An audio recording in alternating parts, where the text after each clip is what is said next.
What if I were to suggest that you play a key role in the awakening world? And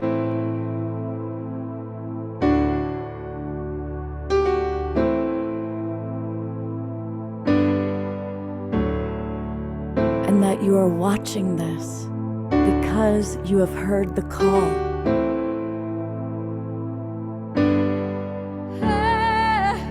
We can start right now by opening our hearts and minds.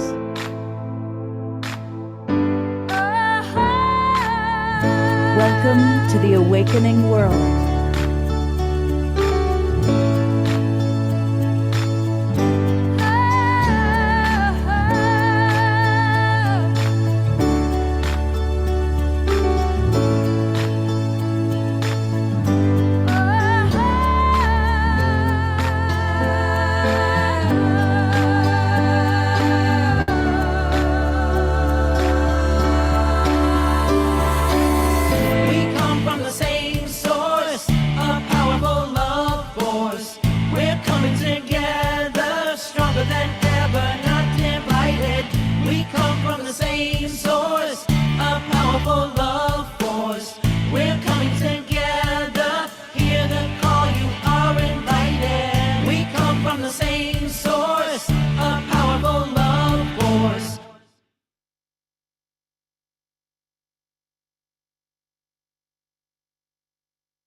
Good evening, everybody, and welcome to the Awakening World. It's our Saturday night show, and I want to invite everybody to really get ready to interact because we're talking about something very important. Of course, our show is called The Awakening World, and a wonderful aspect of that is understanding the HoloMovement. And I was blessed to be with a number of members of the Evolutionary Leaders Network and the Synergy Circles in Sedona, Arizona, about 6 weeks ago, I think it was, where we ignited the HoloMovement. And so tonight we're going to share with you, what does that mean? What is it all about? You're going to meet some of my absolute favorite human beings. And then we want to hear from you. What does your role look like? What's it mean to be part of this awakening world, this HoloMovement? And it's my honor. I love when I get to co-host with Reverend Deborah Moldow. I love calling her Rev Deb. And she is the person who put together this incredible gathering. There were about 80 participants in Sedona. It was the first time that all this group had come together in 3 years. And for many of us, first time meeting each other. And amongst all the hugs, there was a lot of good work that was accomplished as well. And so Rev Deb, again, congratulations on the momentous task of putting that event together. And I'm so glad we get to share time together tonight. Well, thank you so much, Scott. It's great to be back online with you, but it was so special to actually meet you in person. Yeah. What a treat. And oh my goodness, especially after the years of not traveling and not having our usual evolutionary leaders retreats, to be able to see people in person, and a number of people on this show this evening, it was the first time that we actually saw them in person. So that was great. And you give me way too much credit for the gathering. I did have a number of different hats to wear during it, but it was the dream child of Emmanuel Kunzelman. And we had a wonderful host team, so that the Source of Synergy Foundation, which is the mother organization for the Evolutionary Leaders Circle, and Purpose Earth, which came out of Unity Earth and the Global Purpose Movement, were the co-hosts. And then we had a wonderful team, including Kurt Johnson, Olivia Hansen, Lawrence Singer, Susan Belchamber, Desiree Hertak, and I just know I'm leaving somebody out, Diane Williams, of course. Anyway, if I left somebody out, I'll come back to it. But it was a group effort. And that's what the HoloMovement is about, right? It's like the Uber group effort. People really, really were drawn to come to it because it's what all of our work has been about. It's what our hopes and dreams are all pointing to, that there is actually an evolutionary impulse that is leading us all to want to step up to a different level of consciousness for all humanity that is in service to the earth, to all life, and to one another. So this is the movement of the awakening world for the Global Peace Tribe. So I think we're in the right place. Absolutely. Well, I want to let everybody know, if you're watching on Facebook, and thank you to John and Summer Raymer with the Sign Network.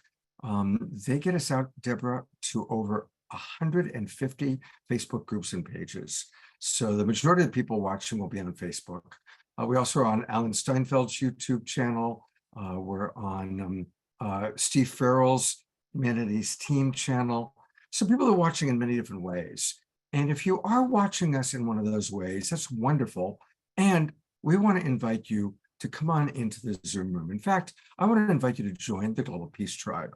And it's really easy to do that. Just go to globalpeacetribe.com, globalpeacetribe.com. You can learn all about us and all about the different shows that we do. And then click register for the new season. And when you click register for the new season, it'll take you to our registration page. And we do 3 or 4 shows every week. And every show is filled with inspiration, filled with wonderful presenters like the ones you're going to meet tonight. So, for example, on Wednesday night, we had a fascinating show all about mixing authentic spirituality with politics. And in addition to all the people you see there, we also heard from Marianne Williamson, who sent us a pair of beautiful videos. Here's tonight's show. What is your role in the HoloMovement? And we're going to not only hear from our guest presenters about that, but we're going to hear from you, the audience. What is your role? And we're going to talk about that quite a bit. So come on into the Zoom room where we can directly connect with you. That's where we can chat with you and perhaps even put some of you on camera tonight. And then tomorrow for the Sacred Sunday show, it's all about tools for re-dignifying love. Isn't that an interesting expression that comes from my guest, Ari? We're also going to hear from Sri Ram. And as always, our beloved Omashar is here to play music. We're going to have 2 musical numbers from Omashar tonight. We're also going to hear tonight live from Clare and Mark Dubois. They are with us, and they're going to speak in just a few minutes. And Zenka Caro is with us, and we love Zenka. We love Clare and Mark too. And so these are some of our in-person presenters tonight. And then we also have some really beautiful video recordings. We're also going to hear from Antoinette live. She's going to join us in a little while. So it's going to be interactive though. And so Rev, Deb, and I are going to ask you to share what does, as you kind of learn about it, as you think about it, well, how are you playing your role in the HoloMovement? It might be your form of professional work. It might be your world service. It might just be your consciousness. It might just be the belief in the oneness of humanity, your love of nature, your love of your family, your children. There's many ways that we are creating this beautiful awakening. And one, yes. May we start by answering a question that came up in the chat that I think is critical to people being able to answer what you're asking them. So Laura in the chat asked, what the heck is the HoloMovement? So maybe we should just speak briefly to that. Yeah. While people are ruminating a little bit on how they're feeling this evolutionary pull. You go first. What is the HoloMovement? Okay. So the HoloMovement it's a big word, and it actually comes from physicist David Bohm. And what he meant by that was huge. It was how reality manifests from the implicate or inner order to the explicit, where everything we can see and experience with our senses takes place. But you don't really have to understand physics to get the concept of the HoloMovement the way we're using it. So think of the word holistic as being the start of that word. Wholeness, oneness, unity, all life in its beautiful web that makes up this conscious planet that we live on. The HoloMovement is everyone and every way that we are experiencing the call of the new consciousness to step into service to something way greater than ourselves and to help build an awakening world, a world that is filled with love and compassion and that spirit of family. We're all family, all of humanity, and our brothers and sisters who have forelegs or feathers, you know, even the trees and the plants. And oh, I love my garden here in Mexico that's behind me. So we're all part of this in whatever we're doing to make our own contribution. And it can be a very personal contribution, like the way you raise your children, or it could be a grand scale contribution like some of our evolutionary leaders and the movements that they've started, such as Unity Earth or Humanities Team or the Upshift Movement or the Earthwise Center that we'll hear about later from Anneloes Smitsman. There's so much that's happening, but we don't know it. We don't know about one another, and we have no way to connect yet. And that's the purpose of the HoloMovement. Beautiful, beautifully stated. And so we are going to want to hear from some of you about how you relate to it. In a moment, we're going to play a video from our beloved Kristen Hoffman with many other contributing to make it happen. And I think you'll find that very inspiring. And, you know, I want to speak to the people that maybe aren't doing a big thing in the world, but just holding consciousness, just holding the vision of world peace, holding the vision for more love.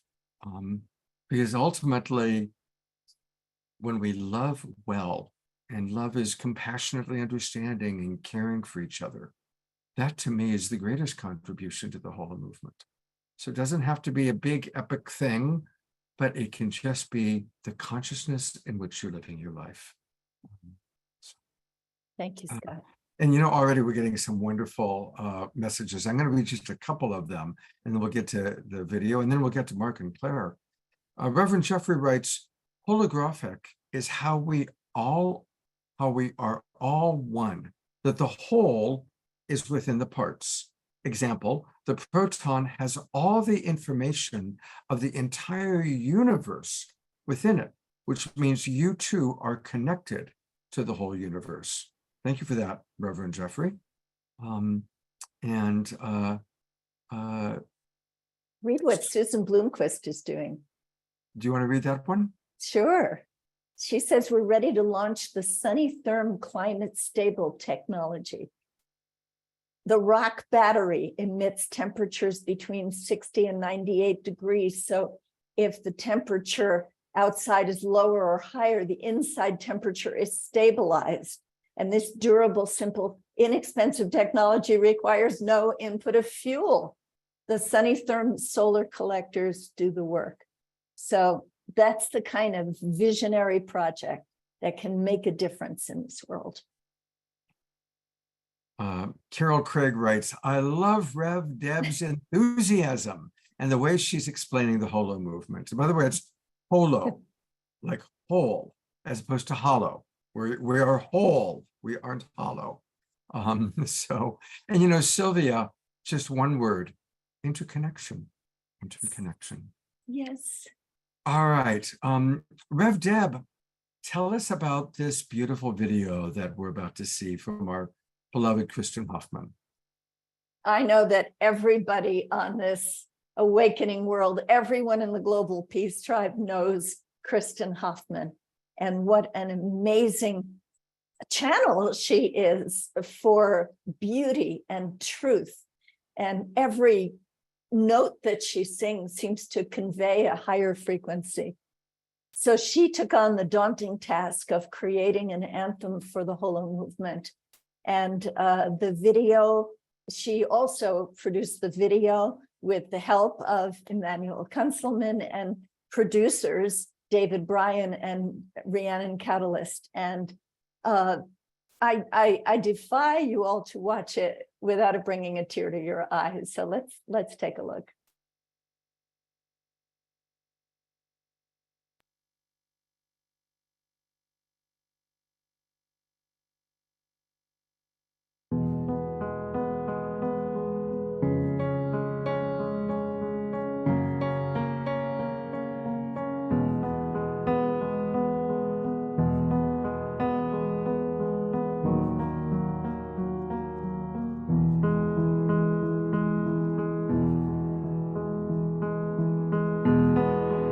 We have entered an extraordinarily rare interval in human history, a choice point in our collective journey, a space between the past and the future where the lives of countless generations ahead will be profoundly impacted by the choices we make now.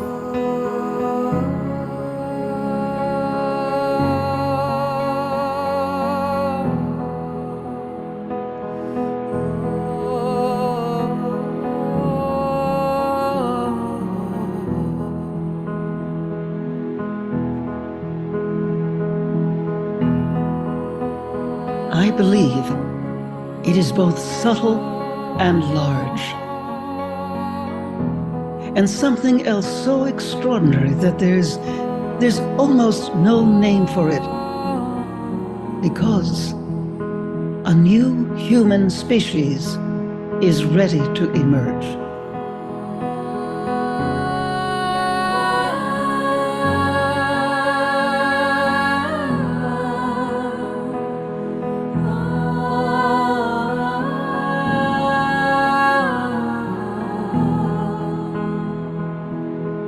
Participation in this transformation involves collective attention and communication on a planetary scale. This creates coherence and clarity of direction. Simply put, it is the HoloMovement in motion.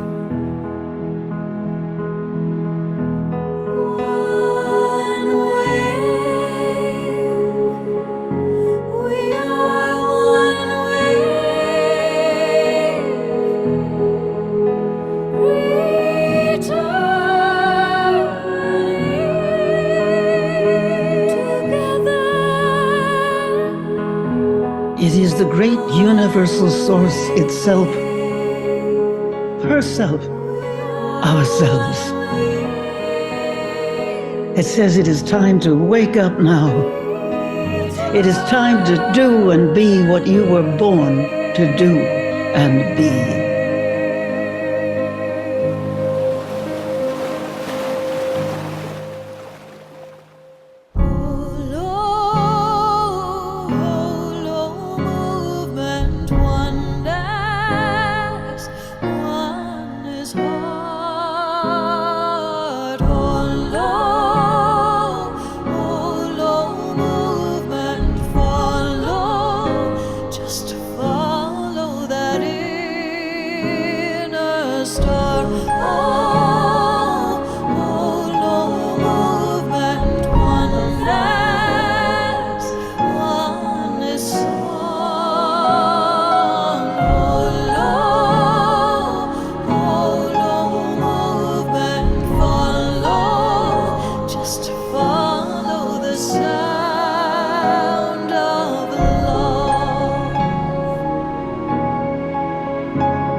the moment her voice first comes in, that's when the tears come for me, when you first hear her voice coming in. It's like just exquisite. What's it like for you, Rev Deb, when you watch that video? And of course, you've watched it many times now. What stands out for you? Starting with the voices of Dwayne Elgin and Jean Houston. They are among our treasured elders of the Evolutionary Leaders Circle. And Kristen chose to invite them to read passages from the book, The HoloMovement, to dive into the spirit of this video. And it always moves me to hear them, both of them.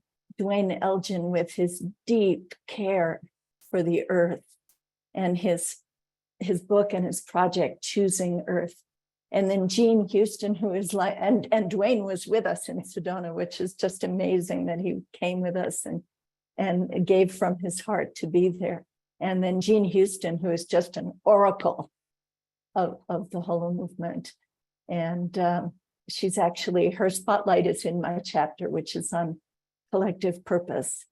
So I know that the book, The HoloMovement, was also an inspiration for Kristen when she was putting this together. So that's the first thing that strikes me, because that's the hallway through which you enter into these beautiful images of life, just life abundant. And we sit in our houses, in our boxes, and in our cars. And we are so disconnected from that web of life, like no people ever have been before us. So I love the way the anthem just brings you into so many beautiful expressions of life, all kinds and all across the planet. And I'd love to hear what some other people think about it too. And please put your feelings in the chat. And I'm going to put a link to the HoloMovement book. It's called Embracing the HoloMovement is the title of the book. The HoloMovement, Embracing Our Collective Purpose to Unite Humanity. Beautiful.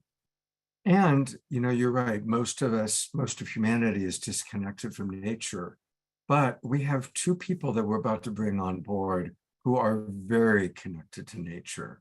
And they have done a marvelous job of that. And they're two of my favorite human beings. Mark and Clare Dubois are with us. And Claire's been on the show before, but Mark, this is his first time. So Mark is a virgin to the awakening world here. But welcome, both of you. And what a joy it was to be with you both in Sedona and then recently in Nevada City. And Rev Deb, what would you like to say about Mark and Clare as way of introduction? Well, first of all, I want to say that it was an incredible joy to meet you two in person. They're both members of the Evolutionary Leaders Circle, and that means that over the last couple of years, I've known them online.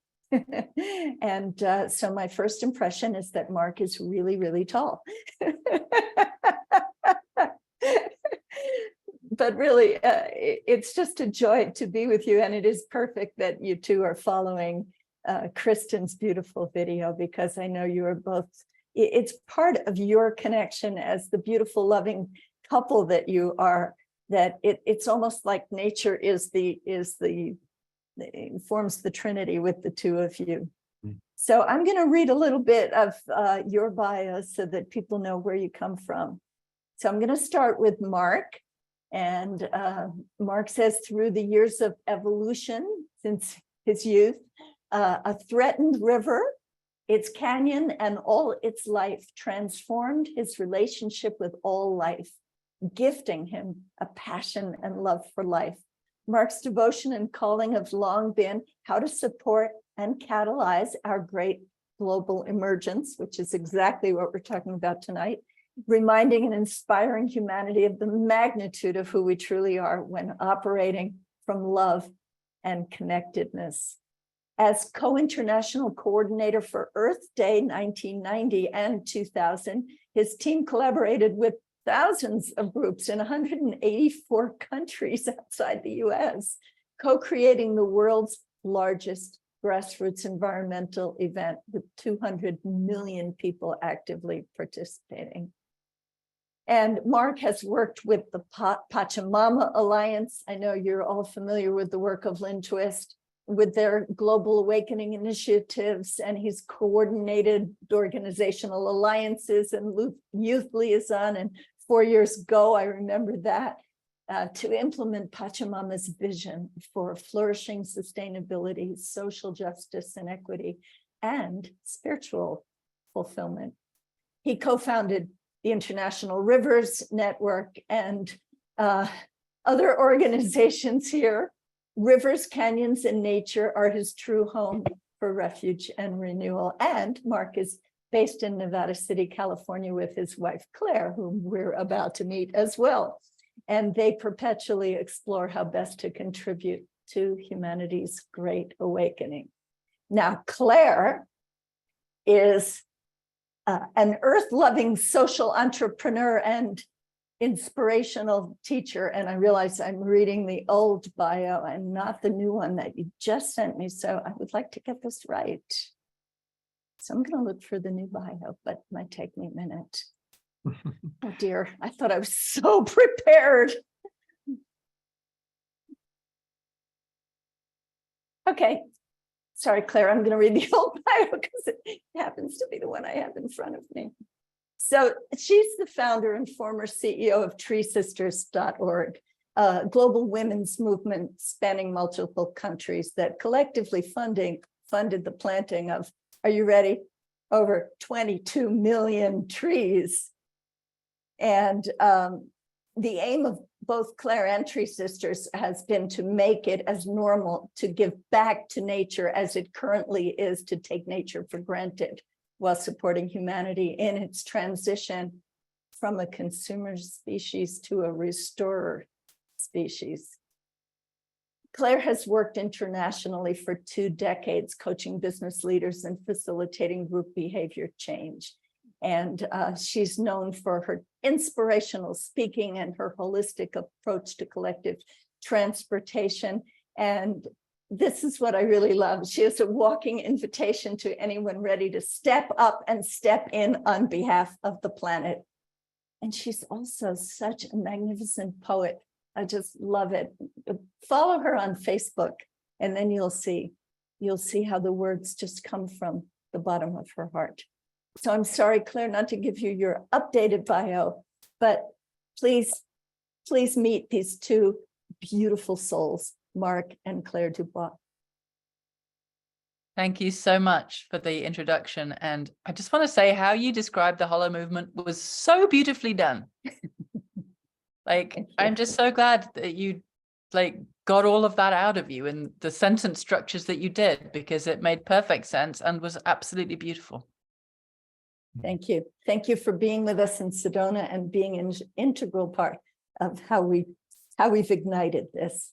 So I look forward to hearing from you both.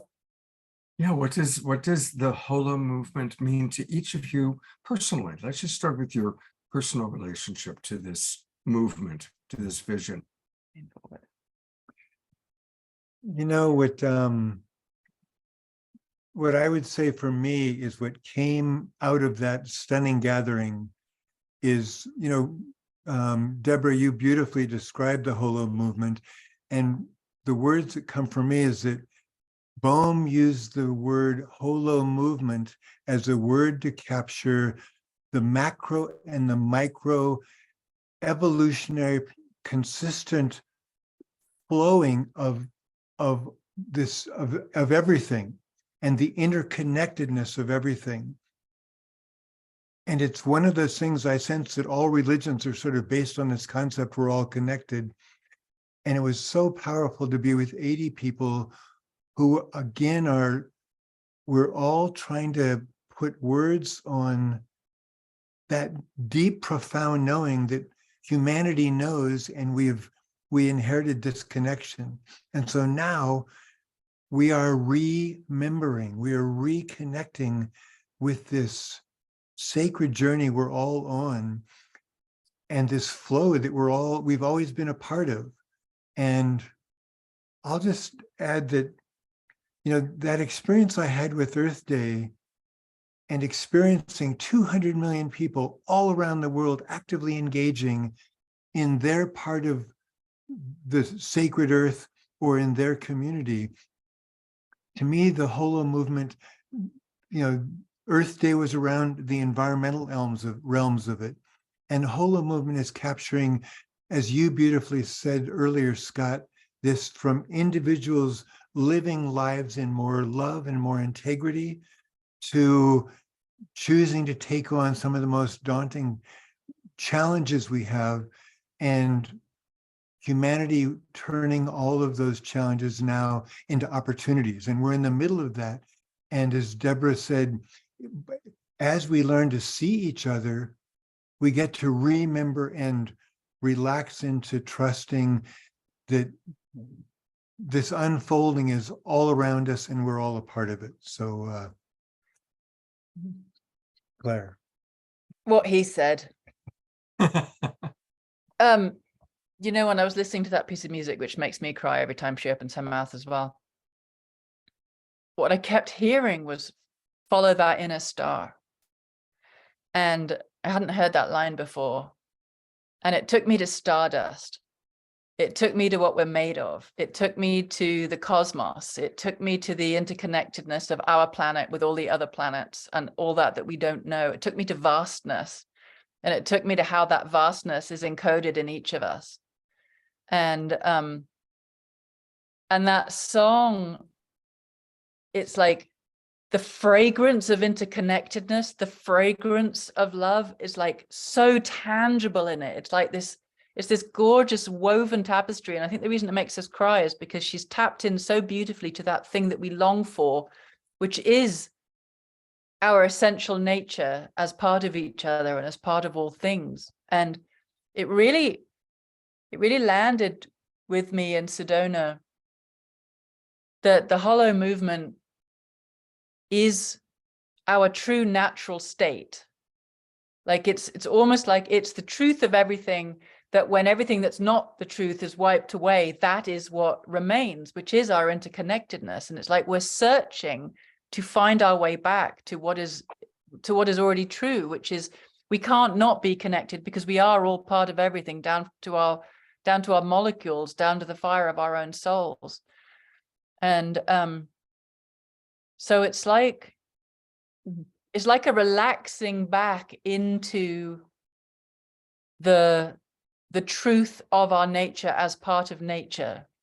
But it's so much more than that. It's the fact that life is constantly trying to strengthen itself and strengthen all of life, and that a humanity that is consciously only seeking to strengthen the web of life for all beings, to strengthen the experience of interconnectedness, rooted in deep love and reverence. Again, to me, that is our natural state. And so it's like the HoloMovement is like a signpost back to our natural state. Like, can we allow ourselves to remember who we actually are? And can we allow what's not true to fall away so that what is true rises, and with it arises a different quality of leadership and action that comes from a connected place. A wholeness. Mm-hmm. Oh, so beautifully stated. Both so eloquent. Yes, I mean, that's it, isn't it? It's a coming home to who we really are. Yes. And if you see evolution spiraling, then it's almost like we had to go far out to come back to the next level of the spiral. Sometimes I think about the prodigal son allegory, that we went all the way out into extreme individualism and separation from nature. And when we come back not as primitive, but as the next level of our evolution, so that we can learn from our primitive past how to really live in harmony with nature. But we're coming from this newly experienced, how can I say this, where our consciousness is evolving. I often say that, or I experience that the best thing about being lost is being found. Or There you go.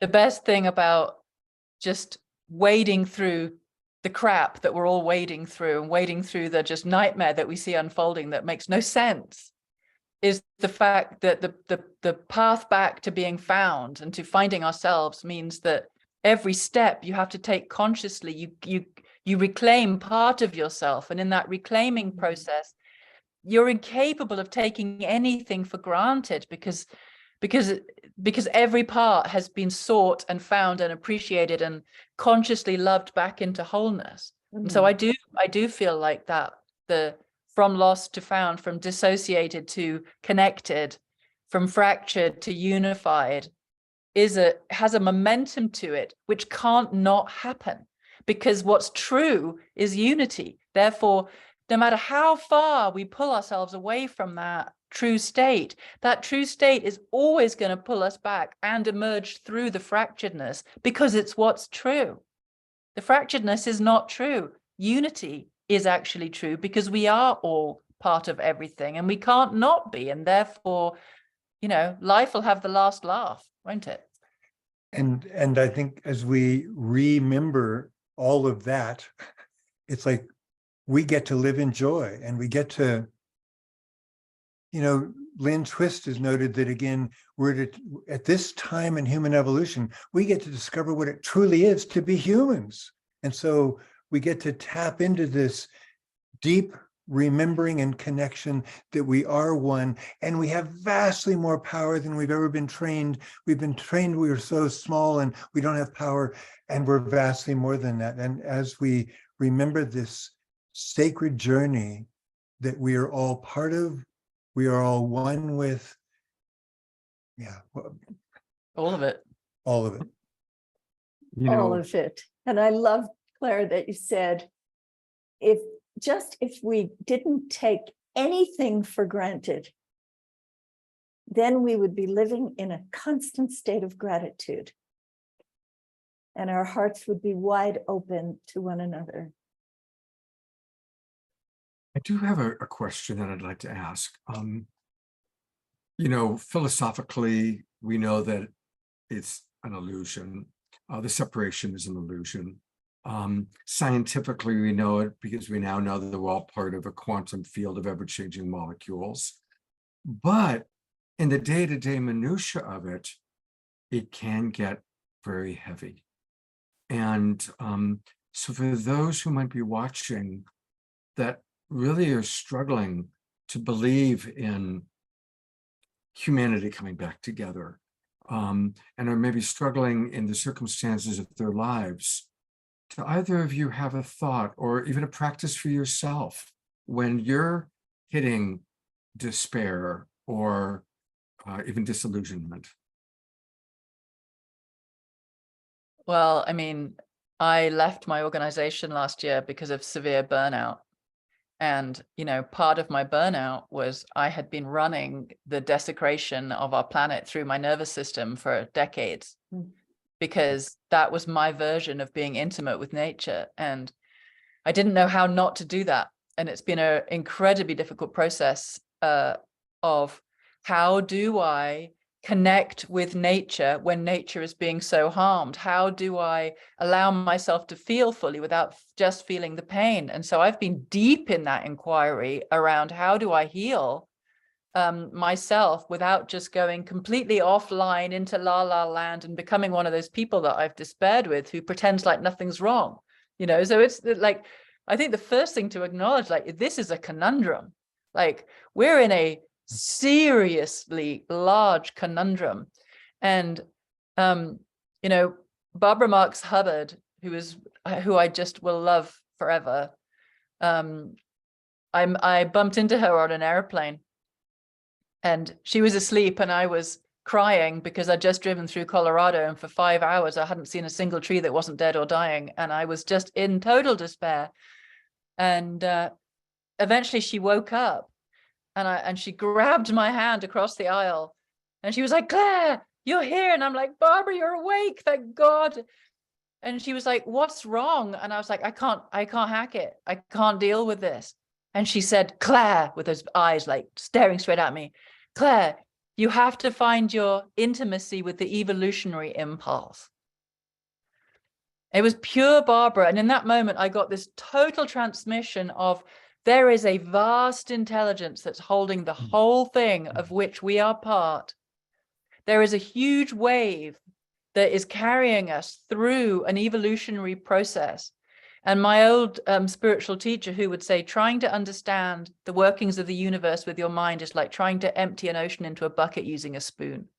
And those two things like got me through. I was just like, okay, like my ego is taking this completely personally because I'm wedded to every living thing on this planet, but every living thing on this planet is also part of this continuum of energy. And I have no actual comprehension of the multidimensionality of our existence, of how this world is fluxing through time. Like I can do an absolute number on myself with my mind, or I can focus on what is living, what is thriving, what is beautiful. And I think focusing on beauty is a profoundly healing gateway, stabilizing gateway, whether it's music or a flower or a hummingbird or the gesture of kindness, or, you know, tuning yourself to the frequency of the world that you want to experience as emerging is what Mark would call a through line. It's like a through line through the chaos of the rapids that we're in. It's like life isn't ultimately cruel and destructive. Life is consistently trying to evolve more life. Therefore, what do I want to hook my consciousness to? The destruction and desecration of everything, or the emergence of pure beauty and love and what human beings can be? Well, in order to do the latter, I need to find my own heart, and I need to find my own appreciation for beauty. And when I do that, then I can log on to the beauty of everything around me and hold on to that. And that's how I do it. I hold on to that, and I try and move myself through the world oriented to beauty, not in denial about what's going on. But I know that my nervous system tanks and my energy tanks if I hook in to the stress and the nightmare of it, rather than seeing this as part of our evolution. Has to be part of our evolution, or it wouldn't be happening. If we could be doing any better than we are right now, we would be doing better than we are right now. Therefore, this is as good as it gets for now. But what is emerging through us, which I think is what the HoloMovement is pointing to, is the emergence of something truer. That true unified field of love is trying to press through from the inside out. But what happens with love is it pushes the unlove out first. Mm-hmm. So everything that is dissociated and fractured is coming to consciousness. And again, I don't see another way around that. So just like figuring out how you orientate your mind in it, and then leading with your heart towards beauty is how I do it anyway. I'll just add that, you know, being around Claire, the river that was my teacher and mentor that I fell in love with and spent years trying to save is gone, and it will not be able to again touch and transform people's lives as it did for me and the tens of thousands of people who visited that place. And being with Claire, she has been masterful at diving, not being in denial, but diving into the pain and letting that out, letting that pain alchemize her, letting her tears alchemize her, and coming out like a more fierce lioness at every turn. And the other elements for me is that, you know, again, it's something, Deborah, you said early on about all these people who are doing things. It's like having had the privilege of working with, again, people around the world, what I know is in every single country, despite the economic and education status, there are souls working to change their world or themselves. And so to me, we can't see who we're becoming. We really are in the middle of this huge, great emergence. This HoloMovement is moving through all of life. And we get seduced by the media that tells us only the quote bad news, and how to not be in denial of that, and how to remember that we humans are bringing forth miracle and love and light, and we get to do it with joy. And as Claire said, we get to focus on the through line. So how to keep putting our heart's attention and living in integrity, aligning our genius with our heart's genius and knowing. Oh my God. Thank you, thank you, thank you. First of all, Claire, I just want to bottle you and be able to take a sip every time I need it. That was just magnificently expressed. And Mark, I want to tell you that your river is not gone, because I'm going to put this in the chat right now. Your river lives on in the video that you made, Voice of a River.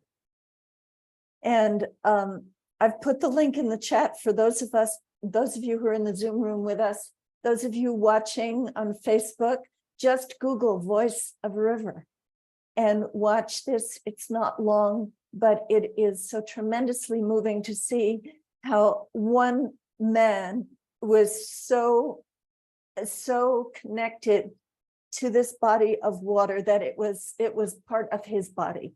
And it's so moving, Mark. And you may have lost the battle with those who were damming the river, but you created a voice for that river. And I appreciate that deeply. Both of you, really, I'm so glad you were with us in Sedona, because you feel the HoloMovement in such an expansive way. And I know that everybody listening received it like a transmission from both of you. Before you go, I do want to be we've got a dozen comments, and I'm going to be just a couple that capture how you have touched the people watching. Scotty Satori writes, "Thank you, Claire.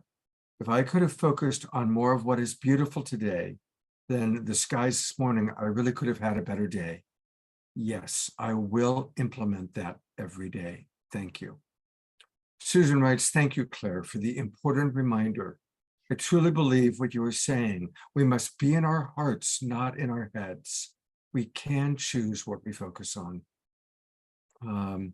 Reverend Jeffrey writes, "There's been a clash between the old conditions, which may be based on a falsehood of fear, and the new thought of truth entering you. Yes, you're right, Claire. The old is kicking vigorously, all the old. And you're right that love pushes what's out." Dietrich wrote exactly that. The love pushes the unlove out. The last one I have time to read from Carol. Carol's a teacher who wrote earlier about how she's so trying to teach her students this. She writes, "Claire, you're describing why I attend this amazing group of people here in the Global Peace Tribe every week. It keeps me attached to the fact that others in the unified field of love are indeed present for this world." And one more, Scott, from Bonnie and Roger. They say, "Mark and Claire, you have spoken to my heart and moved me and filled me with hope." Thank you so much for inviting us, and for the multicellular organism that we're all becoming. May our shared soul surprise us with our capacity for love and transformation. And as we remember, we're one global tribe. So thank you for gifting these stunning reminders and reconnecting all. Love you both so much. We're going to have Zenka Caro in a moment, but I think we need to digest what we just heard. And a wonderful way to digest wisdom is through the beauty of Omashar's music. Welcome, brother. Hey there, and thank you, Mark and Claire. Holy smoke, you took the words right out of my mouth. And this awakening, I kind of have been doing it for a few decades by myself. I have no one I can talk to, and it's only in this format, not even my family or my own children. And it's in this format that we can speak open and clearly. And I'm in dismay about the outer world. However, I'm totally in spring May, about my inner world. And sometimes it becomes like blind faith. I know it exists, the inner world and the beauty. Wherever I look, it doesn't always reflect that. And so I have to walk around in blind faith sometimes. There can be something really horrible out there, but I don't ignore it, but I look from my inner eye. And so you basically encapsulated that beautifully. Thank you so much. And I'm going to play a little song here called I Am You, because it's true. Right? Yes.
Yes, we are here and now,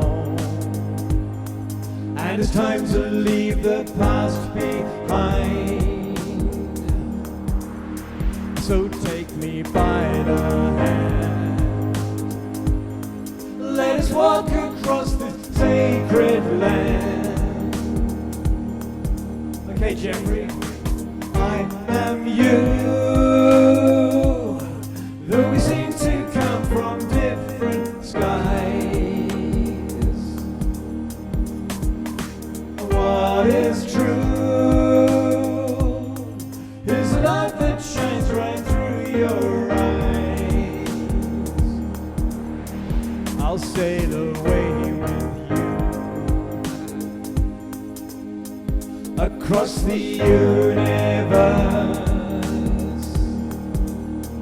We'll fly on eagle's wings, and you know we'll cry with gratitude. Remember, you're always divinely connected. Our spirits, our bodies are being resurrected. The love in your hearts will lift you up, and I'll come along and fill your cup. I am you.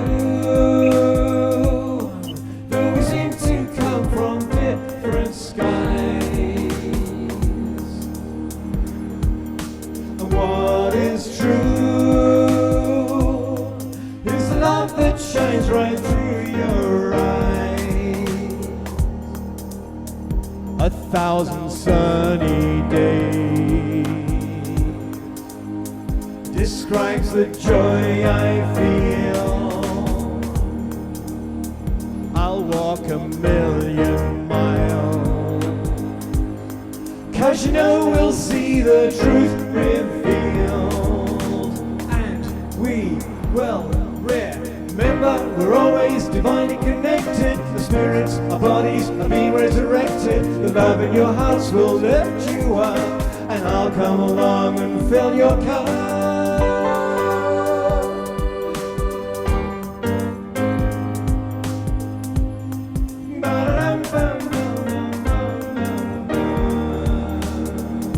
Sing, baby. I am you. Though we seem to come from different skies,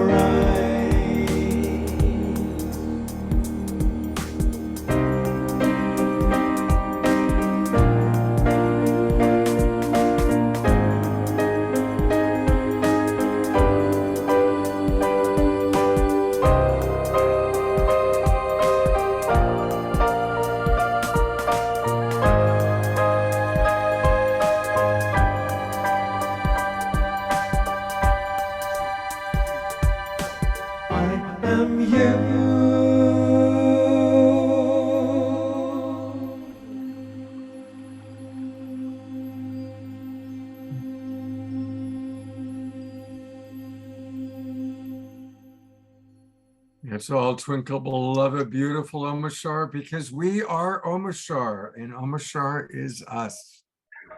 And we are grateful, very, very grateful. Thank you so much. How fun we are. Beautiful, thank you. Well, speaking of fun, somebody that we're about to bring on is all about fun. She is raising consciousness in so many incredible ways. I had the blessing to stay with her for a few days when I was in Sedona. And I watched there's like this constant flow, Deborah, of people coming through Zenka's house. And they were like doing everything, they'd have blindfolds on, and they were like, learning how to, experience life without, basing it on, just their own visual senses, and just so much going on that she's doing. And it's all with fun. So you're like the funnest person I know, Zenka. You really are. You're Awesome. like a 5-year-old with a 5-year-old's joyfulness and curiosity, with the wisdom of a wise woman, and a lot of, and she's always into like the newest thing, right? All these bent spoons, a lot of bent spoons in your house. So, Rev Deb, what do you want to share about Zenka? Well, that's what I was going to say. It's not just that she's fun, is also how smart she is.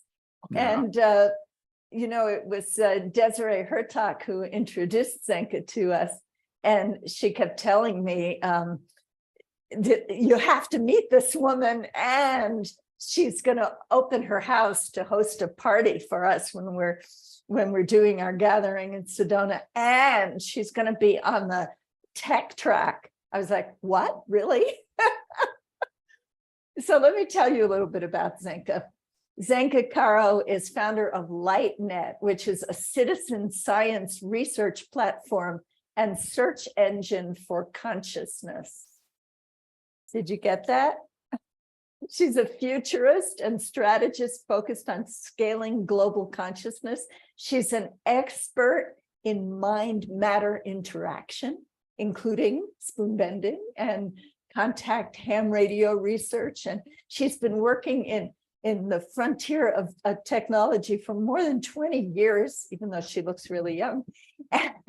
And she's been running software development companies. Zenka is a very inspirational speaker, I can attest to that, and an expert in whole systems thinking, human-centered design, and augmented reality.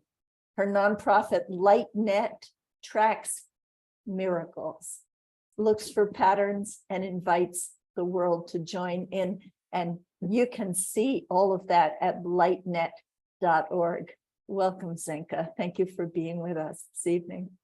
Thank you so much, Deb. It's great to be with you, and it's great to be with all of you that are here tonight watching in the various different channels that you're watching at the very different times that you're watching, because you guys are all part of the HoloMovement. The HoloMovement is this aha moment, is this curiosity to say, like Clare and Mark talked about, there's a truth that's stronger than anything else. And it's the love we have for each other. And it's this strange paradox that we're individuals, but we're one thing at the same time. And it's looking for all the opportunities of how that can expand on the earth through everything, like Scott said, through everything you guys are doing, whether it's like singing as you take a walk in the morning, or whether it's like Deb organizing this massive conference with different leaders coming in to think about what's next.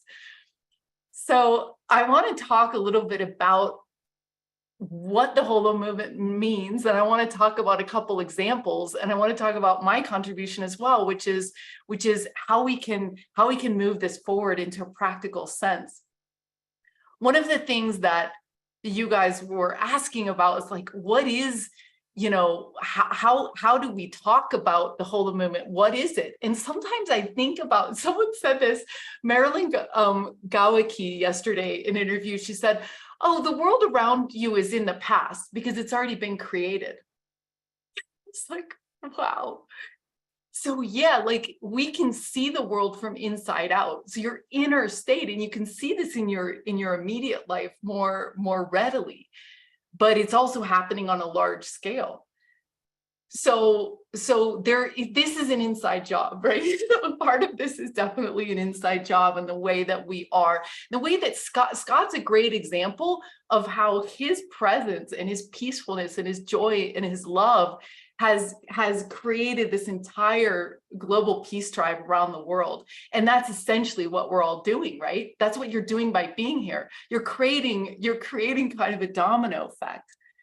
We can also look at it in an outside in, when you're in those meetings and people are fighting, you're in those like organizations or whatever it is where there is definitely disagreement going on. Well, I had this experience where I was doing a listening circle with a small number of people, and I was so blown away by the experience because I was like, wow, everybody's speaking my mind. That guy's speaking that part of my mind. This person is saying that I was scared, and I was. And this person, everybody was talking about their own experience, but it was parts of me that were also feeling that way. So sometimes when we are in these sticky situations in life, we've got to remember to have compassion. Because if we are one thing, then it's just part of us, right? That's having that confusion or that friction toward getting more open to receiving more love. And we have all sorts of frictions that. I want to talk about Clare and Mark's statement that yes, if we turn off the TVs, and my research has found out, we are awakening, you guys. This is happening. Like everything is, if you look at the trends, you look at the Reddits, all our movement is building, and it's building faster and faster. You look at these Reddit sites, veganism and meditation is like spiking more than Disney, right? It's like, you go look at spiritually awakened, this is what's happening. We're almost there, you guys. So there's some temper tantrums happening, but if we step back and really look at the numbers, we can rest assured that this is a wave that's filling the world. And I will also say that, when I studied awakening, I found that people awaken through tragedy and injury, like predominantly. And then we awaken through maybe movies and other things. So this, we talk, you guys, oh, the world's messed up and it's tragedy, but that's the blessing that awakens everything else, right? So there is a blessing, there's a silver lining in the confusion that might be happening. And I always say that the world is getting better if you step back again. I mean, women can go to college now. Like, isn't that like automatically a better world that we're living in now than we ever have? So when you get nervous about how things are going, look on the bright side, because it's getting better and better. So when we think about the HoloMovement, we think about our inner, like trying to create a wave of like inner love and peace and excitement and everything and hope. It's almost like we got to balance our own energy, and then we have to balance the masculine and feminine, right? Within the world, within yourself, within your relationships. And then there's this tricky part where you have 3 or more. And once you master that, it kind of goes in a wave. And the HoloMovement is so incredible because they're actually tackling that idea. And David Gershom is working on peace on earth by 2030. It's like, we actually have to do this. You know what I mean? And it's like, oh yeah, okay. And he got this many organizations to work on a single project. And that is incredible. That is incredible. But how does it happen? Like what because we need to tie ourselves together. You know what I mean? We're not these massive corporations in massive countries. We're like organizations, right, that have to be keen on how do we work together. And that was one of the things that I noticed in the HoloMovement conference that Deb organized. Was I walked into that conference and suddenly I felt the unity within that. People were kind to each other. They were loving. And it was almost like that cup that we saw on the first slide. It's like they had already filled their cup. They were already healed and happy and whole, and they had extra to run over on everybody else. So I think that's somewhat the goal. And so the next goal is for us as a movement across the world with different languages, different ideas, to come together and be strong together. One of the things that I'm contributing is a group of citizen scientists and programmers and people that are saying, how do we get there faster? And one of our conclusions is, why don't we study the bell curve of the people who are already there, that little circle right there with the number one, those are the people that are on this call. You guys are the evolutionary leaders, right? That are leading this wild consciousness shift where you're like, oh, wow, we are all one. This is wild. Those people need to be studied because they can help the rest of the bell curve move into that understanding, right? So it's like the 4-minute mile. So how do we do that? And we're building systems to help us share and compare our best resources and look for patterns. Because once 100 of us or more, whatever the tipping point is, have this understanding, it's inevitable that the rest just falls into place, right? The resistance to love stops. So stories are what really changed the world, and we encourage all of you to tell the stories that have changed your life and changed your understanding of the way we are, and as a group, as a HoloMovement. That's really the key. And it's important to bank our wisdom. And it's also important to experience, right, what it means to feel unified, like I did in that conference where we all felt like, yeah, we're on the same page.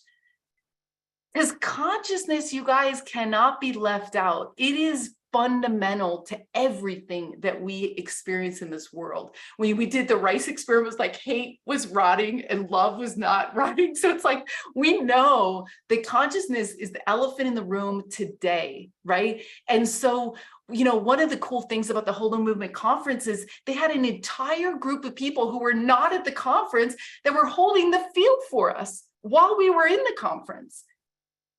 That's science, you guys. That's not wishful thinking. That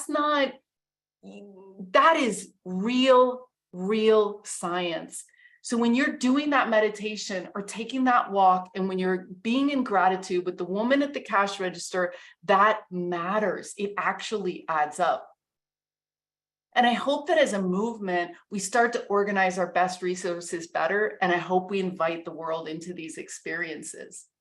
So for example, the Peace on Earth team, you know, they've got this band of like whatever, 20 organizations. And they're like, okay, the way to do peace on Earth is to do actions, like actually experience what it is to be empowered and not a victim, what it is to feel oneness, what it is to take care of, you know, to feel unity, abundance, love, all these things, to have faith that this is happening, right? And so this is really great because they're doing it in these Peace on Earth zones around the world, and they're actually practicing. So they have like these people that participate in this actually have to practice something that empowers themselves, right? It's like, what is it, right? Actually. So when we get software like LightNet and other software, it's how do we take these stories of empowerment and how do we organize our best resources, and how do we invite more people to also become empowered or feel love or be abundant?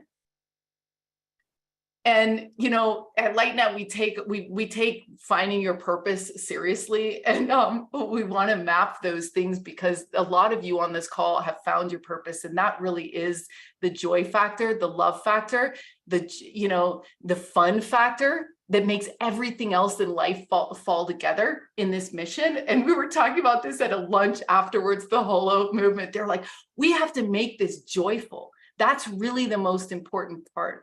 And it's true, because when you're in joy, that's when the synchronicities happen. That's when the like red carpet goes out, right? That's when you meet people and all the synchronicities happen. And then you care about taking care of your body, and you make money because you're in your purpose, and you figure out your special abilities. So anyway, I'll just close by thanking everyone again for being part of this mindset. The HoloMovement is a mindset. It's an aha moment, it's an understanding. And it's also the urge to get your fingers dirty and be like, I can be in a room where I don't agree with everyone. And I can know that we're close to building an orchestra of different instruments playing a beautiful, beautiful song that will carry across the world. Wow.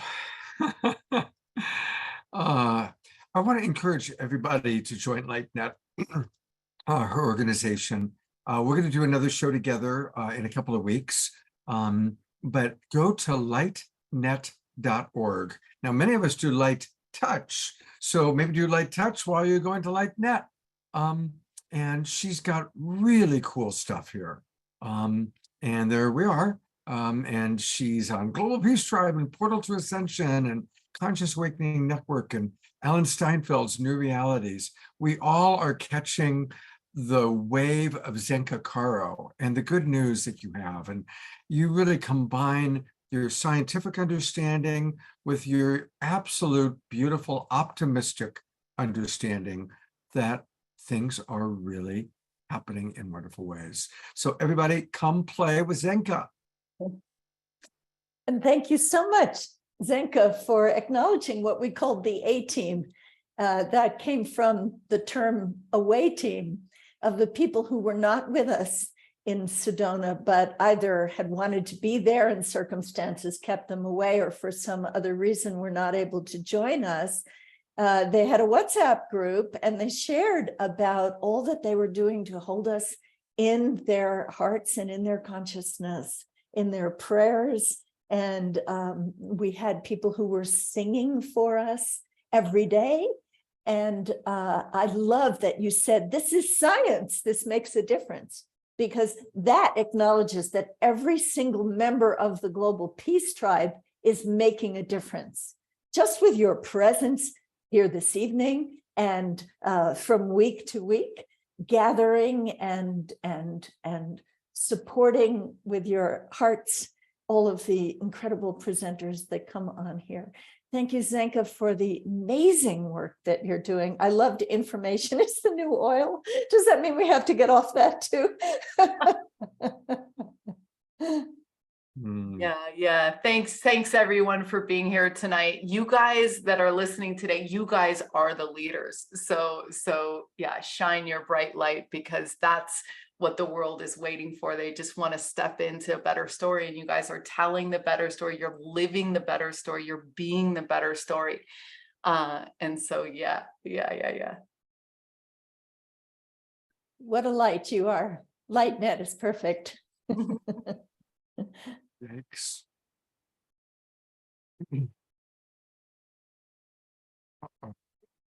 It looks like Scott is frozen. It looks like Scott is frozen. Is that even But there he's possible? back. You're back, brother.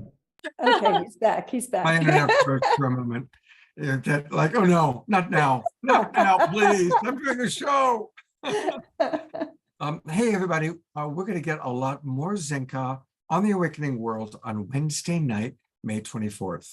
So mark your calendars. I mean, hopefully you come to all of our shows, but Wednesday night, May 24th, we're going to have Zenka, and we're going to probably have Altair joining us again as well. But it'll be an evening of LightNet and a little light touch on the Awakening World on Wednesday night, May 24th. So Zenka, we'll look forward to seeing you then. Yeah, thanks for having me, Scott. There's so many comments. I'm just going to read two. Ayada writes, Zenka, I am just thrilled every time you join us on the Global Peace Tribe. Your crystal clear and enthusiastic energy is so contagious. And Roger writes, or actually Bonnie writes, Zenka, your joy is contagious. So that's two people. You're contagious, dear. Good. we don't have to worry about being contagious with that pandemic thing anymore. We all want to catch Zenka. You know, have you caught Zenka? You guys are causing me to feel that. So I feel like the contagion is starting from you guys. And it's like I get contagious about. That's the HoloMovement. There it is. That's right. Don't worry about COVID. Catch the HoloMovement. There's a place for us. Thank you, Zenka. Oof. Well, Deb, this is where we get to hear from people in the audience. And so I know that some of you have already written what you're doing. It would be helpful to put it, if you've already written it, put it in again so it's right at the beginning of the chat box for us. And I'll start with what Dorina wrote, and then Deb, you can go ahead and pick and choose something that you'd like to share from our audience. But actually, Dorina had sent this to me earlier today, and it's a beautiful, beautiful start to this wonderful question of what's your role in the HoloMovement. Dorina from Ecuador writes, upon reflection, introspection, and intuition, I realized that my role in the HoloMovement is to remember my wholeness, reclaim my holiness, restore my humanness, recreate my lovingness, reactivate my knowingness, regenerate my creativeness, reignite my playfulness, renew my gratefulness, rejoice in my happiness, and rest in my beingness, while inspiring the reawakening of our collective inner power, wisdom, and joy in a fusion of HoloMovement and love-evolution. So thank you, Dorina. And everybody, we don't expect anybody to be that eloquent. Don't be intimidated by what she wrote. Well, I also think that you're welcome to borrow from her if any of those things are how you relate to the HoloMovement, then jump right in. We also have a beautiful share from Mark, who is an actor, and I can relate to that because that was my former career in my younger days. And Mark says, my part of the HoloMovement is providing a deep spiritual intention through my performances, no matter where they are and no matter who I'm performing for. And he's going to be appearing in The Servant of Two Masters at the Alley Theater in Houston, a wonderful venue. So break a leg, Mark, and thank you for spreading consciousness and deep spiritual intention through your art. Excellent. Let's see. I know that there was several other people that people had shared. I don't remember it right now, but Carol Craig, I want to acknowledge you. You're an educator, and being a teacher in our life, in our world, Rev Deb, is so important and so undervalued. Teachers in our culture are just terribly about that just the other day. I don't even remember what sparked it in me, but I was thinking about, imagine having 30 lives, young lives, in your hands for a year to mold. Mm-hmm. Year after year they do this. Mm-hmm. It's just extraordinary. And of course the professors and the teachers of higher education are shaping the leaders and their thinking. But, you know, the primary school teachers it's just considered a job. Nobody holds them up on the pedestal that they really deserve. And imagine in a class of 30 personalities, you're going to have a lot of interesting things come up. And so you have to be a combination of educator and psychologist and mom or dad to all of these young people. And we honor you, teachers. Yeah. And I'd like to give a shout out to the moms too, because tomorrow's Mother's Day. That's right. And I read a beautiful piece online this morning from what's her name? She's a wonderful poet and speaker. Not in my head right now, but she was talking about Mother's Day being like excluding people, like putting motherhood up on a pedestal. And not everybody has a really good experience of their mother or being a mother or not being a mother. So let's honor the mother. Let's honor the great mother, the mother of us all. And in a moment, we're going to actually play a beautiful video from Antoinette. I will read one more comment. This is from Ada, and she writes, I also keep reorienting to the evolutionary wave. Well, I should probably put myself on camera while I'm reading this. Yes, please. I allow this evolutionary wave to lift me when I'm feeling overwhelmed or despairing about the state of things on our beloved planet. That is probably the biggest thing that keeps me going, keeps me inspired and optimistic. That and my increasingly intimate relationship with the consciousness of our earth and all of nature, including the elements, allowing myself to truly feel the power of my love, our love for this world, and the power of invoking global healing as though it has already happened. And essentially, I am engaging the quantum field. Wow, that's it. Our teacher, Carol Craig, just wrote, I have 135 students, 5 grade levels, 6 through 10, and 7 sets. It is by far the best decision I ever made. I gave up engineering and working for governmental agencies in national forests to become a teacher at age 40, 23 years ago. So thank you, Carol, for your beautiful service. And I think we're all teaching one another, aren't we? Everyone's a teacher and everyone's a student. Absolutely. That's one of the principles we have on the Garden of Light at gardenoflight.org.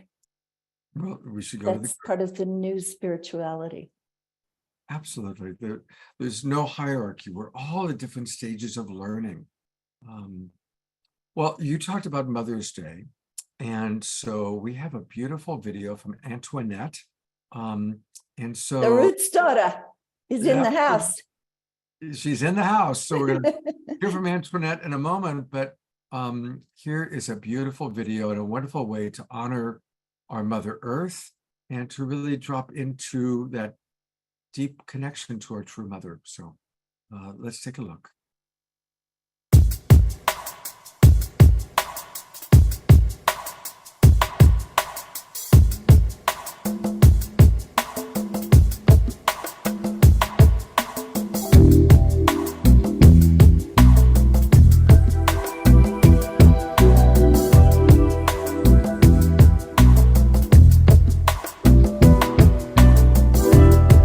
I am your local universe mother spirit. I am the feminine divine, the universe spirit, Shekinah, Shakti, the creative mother spirit, the divine minister, and the Holy Spirit. I am the giver of the breath of life. I am omnipresent in this universe, and you actually live in me.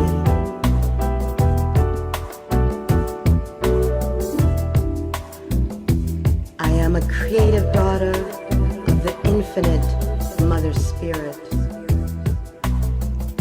I am equal co-creator with your local universe creator Sun, and we have created you in our image.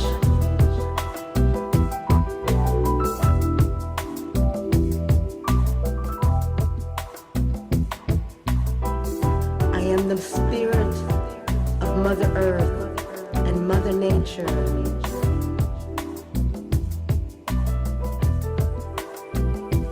I am the mystery of life, the vital energy spark, the essential factor of life plasm, to the required revolutions of matter in accordance with the physical, chemical, and electrical specifications of your world.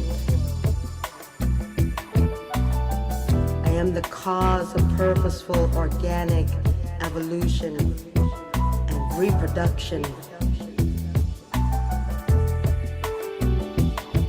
I am the source of all life on your planet, vegetable, animal, and human. I am the inherent endowment of mammalian mother love, maternal instincts, and the bestower of mind, animal and human.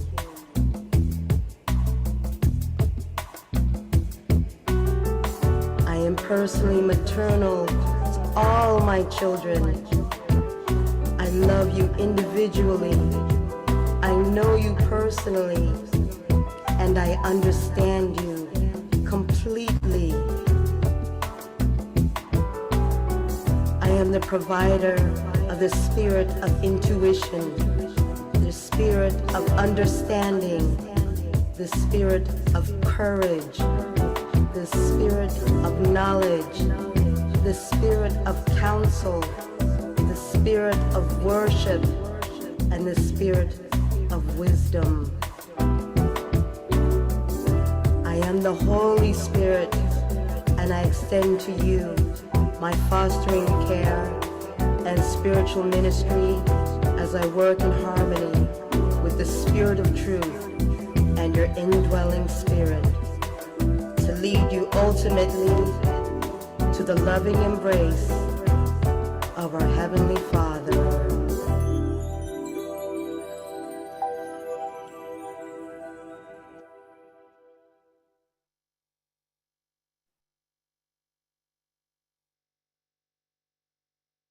I can't hear you. That is such a, it's because you leave me speechless after watching the video. That is beautiful. Everybody, welcome our dear beloved Antoinette. Of course, she's our regular guest on Awakening World, one of our absolute favorite people. For anybody who doesn't know Antoinette, she's many, many things. And Reverend Deb is going to share a little bit of the highlights of the bio, but I just want to say that getting to know her, you are Mother Earth. You really are. You know, when we were looking at all those things, the spirit of wisdom, you are all those things, Antoinette, and your dedication to raising consciousness, despite the challenges that you deal with in life, it's so inspirational. And just like being in nature is inspiring, anytime I'm in your presence, I'm inspired. So thank you for joining us. Thank you, Scott, for having me. Antoinette she is an amazing force of nature. She is a world-renowned keyboardist in the reggae industry, and she became involved in the spiritual community after working with her husband, Pato Banton, and joining in his mission of spreading the good news that we're all God's children, brothers and sisters. And she's the leader of her own group as well, the Rootsdawtaw Collective, which is an internationally renowned artists all coming together. And they performed recently at the LA Convergence, and they just raised the roof. And Antoinette is also a key organizer for Stand Up for Justice, which comes from a spiritual approach to creating the beloved community in line with the teachings of Dr. Martin Luther King Jr. And their mission is to create an anti-racist culture and dismantle systemic racism and promote diversity and inclusion and progressive educational and social programs while advocating for human and civil rights. And their vision is for a world where justice is unbiased, so all people are treated fairly. And in addition, they use their musical talents and visual arts to educate and share their ideals and ideas. So you can find that at standupforjustice.us. So Antoinette is a woman of many talents, and we're delighted to have her here, and also to have had her at the gathering in Sedona for the HoloMovement, because she really brings an important perspective to what we're trying to do together in the world that we're trying to co-create. So welcome, Antoinette Rootsdawtaw. Thank you so much, Deborah. I am so happy to be here. I mean, I'm so excited. I told you guys how excited I'm to be here, especially after coming back from Sedona. So lots happened since Sedona. You know, it's like we ignited the HoloMovement, and then I went on tour right away, and we just hit the road. But one of the wonderful things that had happened after the LA Convergence, everything started to unfold. All of the synchronicities that Zenka had mentioned all started to appear. The first thing that I noticed was when we went to the Lake Shrine, you know, so thank you, Scott, for telling us to go there. Because once I started to see what was happening, and I got that message about the mother, about Pramahanda Yoga, and about his his dream that he had, a vision had came to him, and he said, and it came in the form of a woman that said, if you had created this place that was open with an open heart, that she would bless that place. And that was at the same time when we took the people out to visit the land on Edentia. At the same time, all the water that was all over the land, that was a miracle. When they told me that my car was underneath the water, I was not bummed out. I was not stressed. I was not like upset, like, oh my God, what the hell happened to my car? Like my car. I was like, what? Did you say underwater? Did you say that my car is underwater in California, you know, on the land that is so dry and that is so dead? You know, when you would sit there and think that no miracles could possibly ever happen in this world, there is a shift that is happening in this universe. Every person that I have asked ever since we left Sedona, I asked them, did you guys notice that anything has changed? Do you feel like there's a shift in the universe? Do you feel like there's an awakening? Do you feel like, you know, what is happening are part of? Every single person I asked said yes, especially women. So as I started to follow this journey and just following what's happening, the whole drive that we did all the way up to the North Coast, and I missed you, Scott, but I was running into some of our Global Peace tribe all the way up. I could see all of the burn that had happened, you know, from the fires. Remember from all those, you know, all the fires that we have had. Did you see all the regrowth, all up in Sebastopol, all around Lake County, all around the redwoods? And it's like, it was so beautiful and it's so green. Even some of the trees that were burned, all the life that started coming back. You know, you would never even thought that California had all those fires before. So when we had the other people that came back down, all the synchronicity after you had the Ascension Expo, when they came out to visit, that was another synchronicity because they said it has to burn in order for it to grow again. That is something that I did not know as an environmentalist. You know, these are the things that I started learning. So all the people that started being put in my path about learning about why we have to save the mother. Thank you, Anneloes. You know, it's like she said, write a song for the mother, write a song about loving the mother. So I'm working all these loving the mother songs. We love the mother, we heal this planet, we heal ourselves. We have to heal this planet so we can heal ourselves, because we're at a crossroads, we're at a point at this point right now that so many people, this was the other thing about the whole thing about the shift in consciousness and this awakening. Why are all these women getting sick? Why are all these women getting sick with these serious diagnoses? How am I meeting all these women healers all across? They are lining up in front of me, one by one after the other. You know, it's now coming to a thing. It's like, we have to get back to healing this planet so that way we can get back to healing ourselves. And that's what I learned about the Sedona thing. It was like, the Rootsdawtaw wasn't just about getting back to my roots, about my African culture and my Chinese culture. It was also about getting back to my roots, about getting back to grounding, that we're all connected back to the earth. And this is why we need to heal the earth so we can heal ourselves. So as above, so below. Beautifully stated. And people are really resonating with what you're having to say. Ayada just wrote, burning for regrowth is something we are learning from our Indigenous First Nations people. Finally, their voices are being heard. There's so much more that we will be learning from earth-based cultures. Andrew and Connie write, from death comes life, which is what the elders say. And Caro writes, I have a degree in forestry resource management, and fires are integral to a healthy ecosystem. Finally, Laura Chamberlain writes, Antoinette, there are constant shifts going on. Almost every other day, there's another shift. Even our sun is shining a new kind of frequency.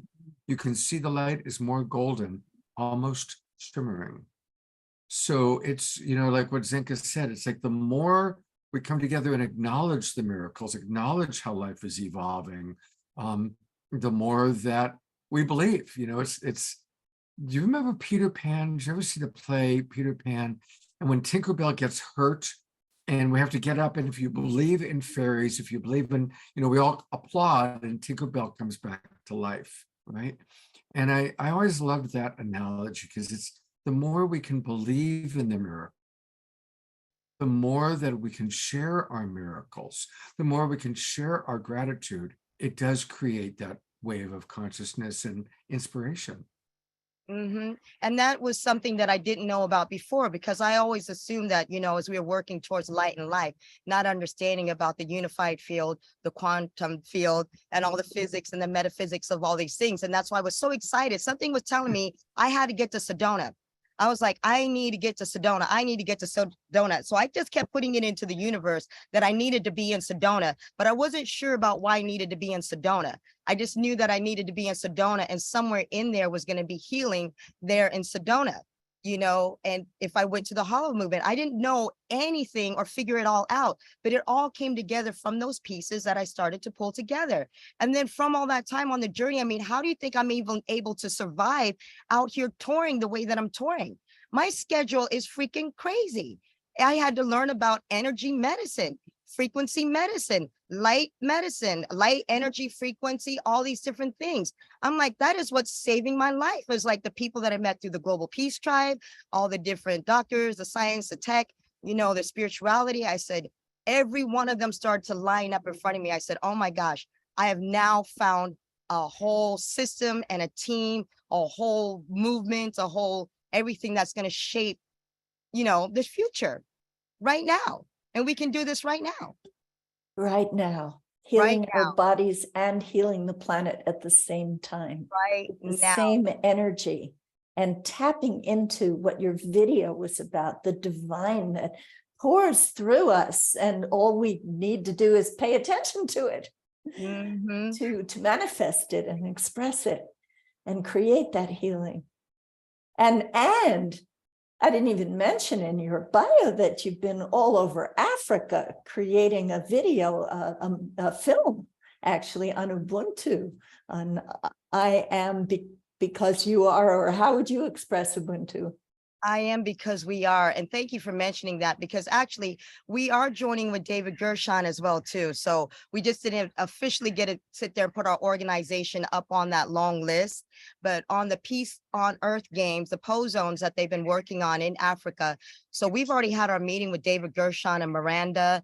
And then I just have to sit there and line up a few more meetings. But we're going to be 3 weeks in Africa, 2 weeks in Kenya, and 1 week in Burundi. So our next meeting with Ambassador Musi, we are getting, Africa's about to pop off. It's about to pop off like you won't believe when you start to see how they start organizing. And that was the thing that excited me, because I said, what can we do? We've been over there. Last year, we went to 12 countries. I went on 3 separate trips, came back and was touring over here, trying to figure out how to do alternative health, how to tell this story of Ubuntu, and how to understand how everything is folding in this universe. And it was so clear, out of Africa, it's like right back to my roots. I said, oh my goodness, we got to get back to the roots. We got to go back and unite. We got to sit there. When you see the things that's emerging and that's coming out of there, it should really show the world how we can really come together in that spirit of Ubuntu. They're making it happen. Whole entire villages, people coming together. It's like, this system of the way they were doing things, of just throwing money and on all the trillions of no progress, we've got to change how things have been done. The old organizations, the way they've been doing it, the taking and the raping, murdering, and pillaging of that continent has got to stop. When people start coming together and they actually working together, and you see how we collectively work together with these organizations, it's like, now we can sit there and give back the credit, give back, the autonomy to the people, and when you see what they're doing, they're going to save humanity. Their system of way of life will save humanity, because the 2 roads that we're going down, either the materialistic road, the fast way, the quick way, none of us, we can take any of this with us to the grave. It's not going with us any later. This matrix that we're creating now is creating everything for the future. Everything is for the future. And I love that. I'm like, let's get started. I'm ready for this final mission, Oh, you're doing it. Yeah, I'm doing it, but it's just like, we're taking it. It's like 2.0. We just have to up level it. Everybody's been doing the work already, but now that we're injecting some super hypeness in there, especially but with the young people, look how hype they are. Look at Zenka, look at Brian, look at Yasmin and everything. They are on fire. I'm like, I need this kind of energy and everything to sit there and get things moving, and they're ready to go. So it's like, let's go ahead and just, band together, work together, you know, continue with HoloMoving, you know, and then watch how everything is starting to manifest and starting to unfold. Within the last months or whatever, I've seen so many miracles happen because I've learned to sit there, follow the intuition, follow the leadings, trust your faith, trust the mother, trust the father, trust yourself, you know, go within. You know, if you thought it, you're probably right the first time. Don't second guess anymore. Follow your leanings, follow your intuition. That's so key, isn't it? And it's so time for Africa's light to shine. And every country all over the world has so many gifts to give. And, you know, here in America, we tend to think, oh, we're number one. Well, we're not. We're one of many. And it's time for us to acknowledge that about all peoples everywhere. And bravo for the work that you're doing, Antoinette. Thank you. Thank you. And like I said, you know, we went when we had that vision of getting that land and getting my diagnosis was a blessing. It was not a curse. It was a blessing because of the timing. What was going to save me is the land, you know, and it reminded me of that book from The Good Earth by Pearl S. Buck. It was always back to the land. I always kept telling my family in Taiwan, it's the land. Don't sell the land. Don't get rid of the land. Don't, you know, it goes back to it, you know. You know, one of my favorite archetypal stories is the legend of Arthur, King Arthur. And when he gets sick, and the land is fallow, and he sends his knights out to find the Holy Grail. And the Holy Grail isn't just the implement that Christ drank from. The Holy Grail is actually a message for Arthur. And the message is that Arthur and the land are one. And so when he realizes that he can't just stay sick and heartbroken because Guinevere ran off with Lancelot, but he has to become strong again because he and the land are one. And the greater parable is what you're talking about, Antoinette, that we are not separate from nature. And when we are living in alignment with nature, when we're living our lives in a natural way, is when we're in the flow, when we're doing what we need to do, when we're living our dharma, when we are truly in the awareness of being part of the HoloMovement. And so I love your commitment to the land. And I also love how you embraced your diagnosis. You didn't go, oh, well, now I'm sick and I've got the C word that I've got to deal with. And instead you're out doing more, you're touring, you're doing the HoloMovement, you're doing Evolutionary Leaders, you're doing so many things. And that's a segue to video we're about to watch, which is called Heal This World. So tell us a little bit about this video. So Heal This World is one of Pato's songs. And I was like, this is a great HoloMovement anthem as well, too, you know, because of all the different things about like, how can we come together? And they were discussing this also in the vision track or engagement track about how we can come together and effectively heal this world. And so what I was always encouraging is like this music that we create and we write is to sit there and support all of the organizations. So that way they sit there and see like the more that we're letting our light shine, the more that we're encouraging other people to sit there and stand up and to do something positive. And who knew that music was such a positive force to sit there and say, yes, I can do something. I can be a part of this. You knew. Part of this. Because you and Pato have been using music as a positive force for many years. And it's just part of who you are. And it was also shot over at the Belly Up in San Diego. So in June, when we come back from Hawaii, if you guys are in San Diego, come and check out this venue because they really get down over there. So you could feel the energy of how they really want to like heal this world. Check it out. Well, Mark Danisowski's in San Diego, so we'll organize a gathering there. Okay, here we go. Heal This World by Pato and Antoinette.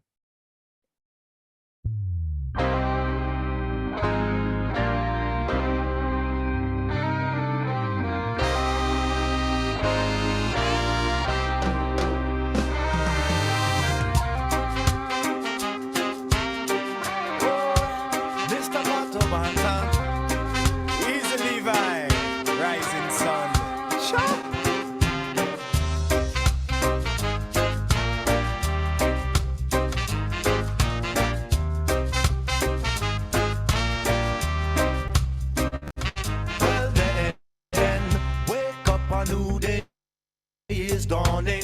Gather up the people, make we cease the warring now. Let's stop the gunshot, the bombing.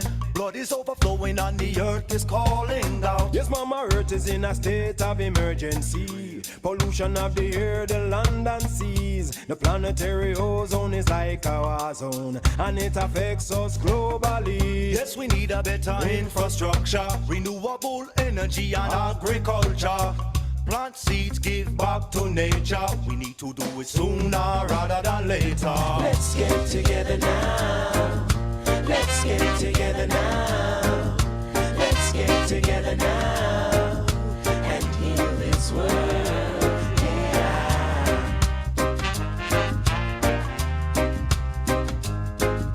Let's get together now. Let's get together now. Let's get together now and heal this world. Yeah. Hey yo, cool dog, come in my don. Yo, I'm feeling pain as deep as it can get. We can bleed and sweat. Need to give the people self-respect. We ain't leaving yet. Need to get together, make it better from now until forever. Change the weather and never say never, cause we can conquer whatever we wanna do. It don't take a crew, just a little piece of me and you. There's natural solutions, we need to try them by using the alternative resources like hemp. Bless the little youths them and guide them on their way. We can fix tomorrow for them if we recognize today. We can heal this world, I know it ain't that tough. Remember, one world is enough. Rough. Let's get together now. Let's get together now. Let's get together now and heal this world. Yeah.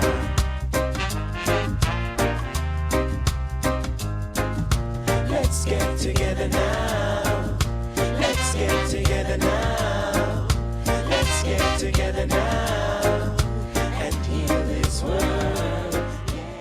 Pollution in Colorado is in the spotlight this month, and it's all thanks to a 7-year-old who's trying to get all of us to think about the products we're using.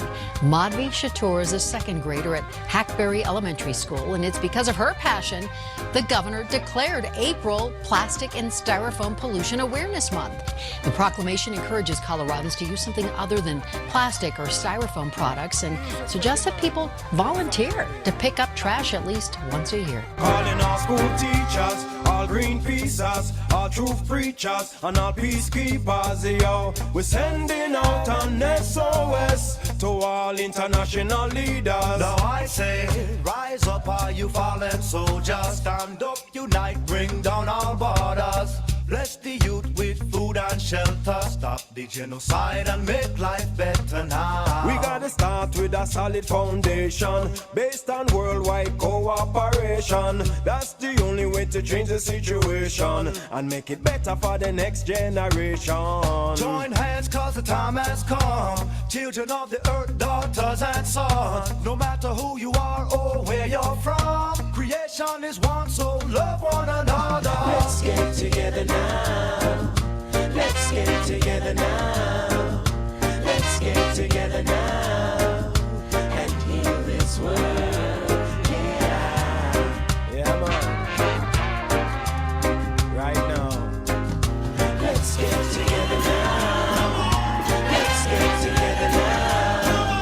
Let's get together now and heal this world.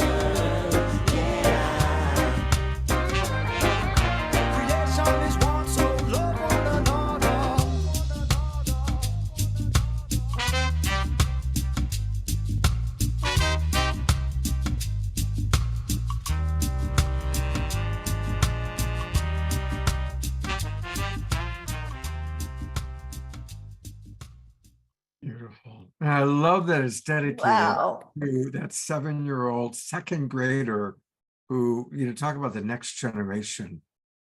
We need to move on, but I want to just remind everybody that Stand Up for Justice is one of our favorite organizations. We here at the Global Peace Tribe really strongly encourage everyone to stand up for justice. And you can do that by donating. And it's easy. You can donate through Patreon or through PayPal. But let's support Antoinette and this amazing organization. We've talked about it quite a few times over the past 3 years that we've been working with Antoinette. And please do support this. You'll remember the Jane campaign that she's talked about. That's a very important local vision to really help police understand and to think before they take actions that take lives. So Antoinette, we love you so much. Thank you for coming out. I know that you're in the middle of the desert right now, and you always have so much going on. And give a big hug to Pato. We certainly love Pato and are grateful for you and your time. Thank you so much. And also, we also have Juneteenth coming up. So I have to get geared up for that. Right after the Belly Up, we're doing a huge, major Juneteenth regional celebration in Southern California. So this is going to be, we've been building it larger and larger each year. So that's going to be fantastic. So you'll see us getting out there and getting our work done. Thank you. You know, let's, You are amazing.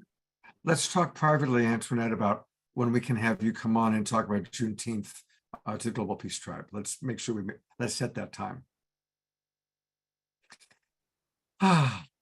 Well, Everyone's just on fire, right? I mean, what an amazing group of people, really. And that's why Sedona was so amazing, to be under the same roof with 80 people of this level of commitment and devotion.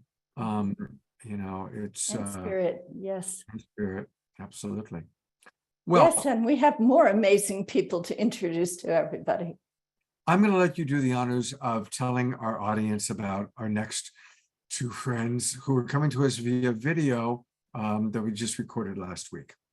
Yes, and where were they when you recorded the video, Scott? They were at home I think they live in Switzerland. In Switzerland, yes, they were in Switzerland. Yeah, so they couldn't be with us. They couldn't be with us live, but they are also such incredible bright lights. You're all going to love them. So they are another amazing couple. Their names are Dr. Rama Mani and Professor Alexander Shieffer. And Rama, beautiful Rama, is a transformative leader, a performance artist, and a peace builder. And she and Alexander are co-founders of Home for Humanity, an inclusive transcultural movement to transform our divided world into a united home for all life on Earth. She founded the Theater of Transformation Academy and convened an Enacting Global Transformation Initiative at the University of Oxford to transform the paradigm of power through the power of art and creativity. The Theater of Transformation art form for embodied transformation is based on real-life encounters from her 30+ years of experience in transformative peace and justice across all continents. She is another bright light, and so is her husband, Professor Alexander Shieffer. And he is an integral philosopher, an academic activist, a passionate educator, a mystic poet, and he is co-founder of Transform, and that's spelled TRANS4M, the Transform Academy for Integral Transformation in Geneva, as well as Home for Humanity in France. And they are a transformational community of integral world makers. So they are just amazing people. Alexander also believes in the catalytic role of art and culture to heal and renew society, which is always experienced here on the awakening world. So, and these two created a beautiful live theater closing ceremony for us at the event in Sedona that was so inclusive and so beautiful. So let's visit another part of the world with Rama Mani and Alexander Shieffer. Okay. And by the way, you know, I was so impressed with them when I got to know them a little bit that I've invited them. And on June 11th, on our Sacred Sunday show on June 11th, the entire show is going to be all about their work, their creative work. So, and they will be with us live, of course. So This is a wonderful taste of who they are. And then we're going to have a whole 2-hour show with them on Sunday, June 11th. I am so delighted to be with these two beautiful beings that I met when I was in Sedona, Arizona. And it's Alexander Shieffer and his beloved Rama Mani. And they are coming to us from Europe. And so we are going to find out all about what they are doing with Home for Humanity and their connection to the HoloMovement. And I want to say also, you guys led the most beautiful closing ceremony. Nobody wanted it to end, but you gave us a beautiful completion. So thank you for that. Please tell our Awakening World audience all about who you are, what you're doing. We are so happy to be here, and it feels like such a beautiful continuity, Scott, to what we experienced together in the Igniting HoloMovement gathering, celebration to really bring this dream into reality. And for us, it really felt like the highest dream of what led us to join forces some years ago and bring our transformative work, which we had done in interconnected but separate realms and overlapping realms together. It really felt like the highest dream, which at that point was articulated in what we call our Humanity Charter, which was co-drafted by thousands of our change makers from very diverse cultures, ages, backgrounds around the world. It felt like the HoloMovement really was seeing that, that come into being of us coming together to bring to reality this vision of living from a space of the interconnected wholeness of being, and from that space creating an earth civilization for all life, for humanity in unity, to live and embody that. So that's what we felt about that, and that's really what our Home for Humanity movement is about. Yeah, we did find from the very beginning this enormous resonance with the intention of the HoloMovement. It almost felt like homecoming because it was nourishing, I would say, a vision that we are holding also in our own way through the Home for Humanity movement. And the Home for Humanity movement has grown, Scott, after many, many years of transformative work, literally around the globe on every continent, working with pioneers of regeneration across all sectors of society and looking for these embodied places that on the one hand created home for agents of transformation to make their contributions in their own cultures and societies, but on the other hand also came together with a responsibility for our shared Earth home, for our home planet. And so home to home, rather than nation to nation, home to home, each one in his or her own embodied way with the local community, making a holistic contribution to a new paradigm. And bringing that all together is a dream. These different Earth citizens building homes for humanity is a dream and aspiration and work of Home for Humanity. And that what we see on an even larger meta scale happening in the HoloMovement, and that's where we found simply this heart, mind, soul resonance. What's your perspective, being in Europe, about the awakening of consciousness? Are you noticing it just in your own immediate community or the larger realm? What's the report from Europe? Probably we have our pulse more on the heart of Mother Earth than on specifically Europe, because our closest collaborators are in Africa, Asia, Middle East, and of course, those around us. So if we could duck from your question on my side, specifically from the pulse in Europe, and tick into what is the pulse right now of humanity at this point in Mother Earth, it does feel like this yearning to awaken.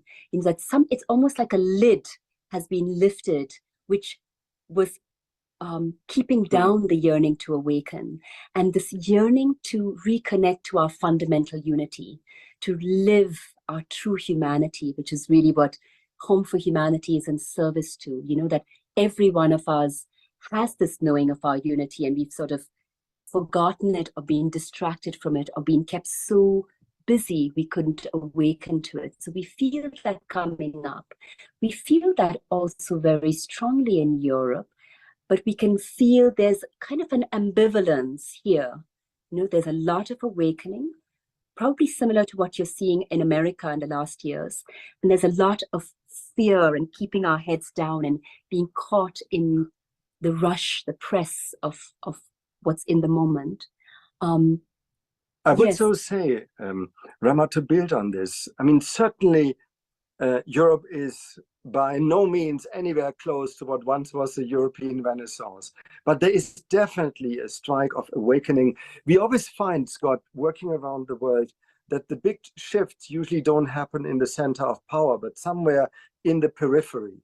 And equally in Europe, you find it a bit more in the periphery on minorities in countries like Slovenia, or we're just coming back from Croatia, or the Scandinavian countries, where we often find more impulses than coming straight out of the center. Yet, Greece, but I want to mention, we bring so often students here into this Home for Humanity in France.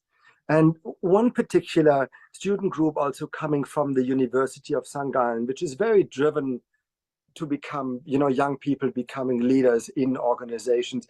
And we are astonished, Scott, that in this young generation, in the right context and frame, the yearning and longing and aspiration to grow, to awaken. And in fact, there is a codedness of the future in them, which is stronger than say we working so long already on this awakening stream. I find it's already beautifully placed in it, but the conditions are often not very healthy to bring that fully to the fore. I was smiling and thinking as you said that all of our colleagues in the HoloMovement would have loved it. There was, I think last year, where this group of students who came, there were more young men than women. And from the beginning, because our humanity charter starts with, humanity and unity, and then goes on to how we come together, into the emerging paradigm of the interconnected wholeness of being. So really kind of the Bohemian unity. And all of these young men were, who are football stars and so on, were singing humanity in unity, humanity in unity. And it was just lovely, planting trees and stepping into this future.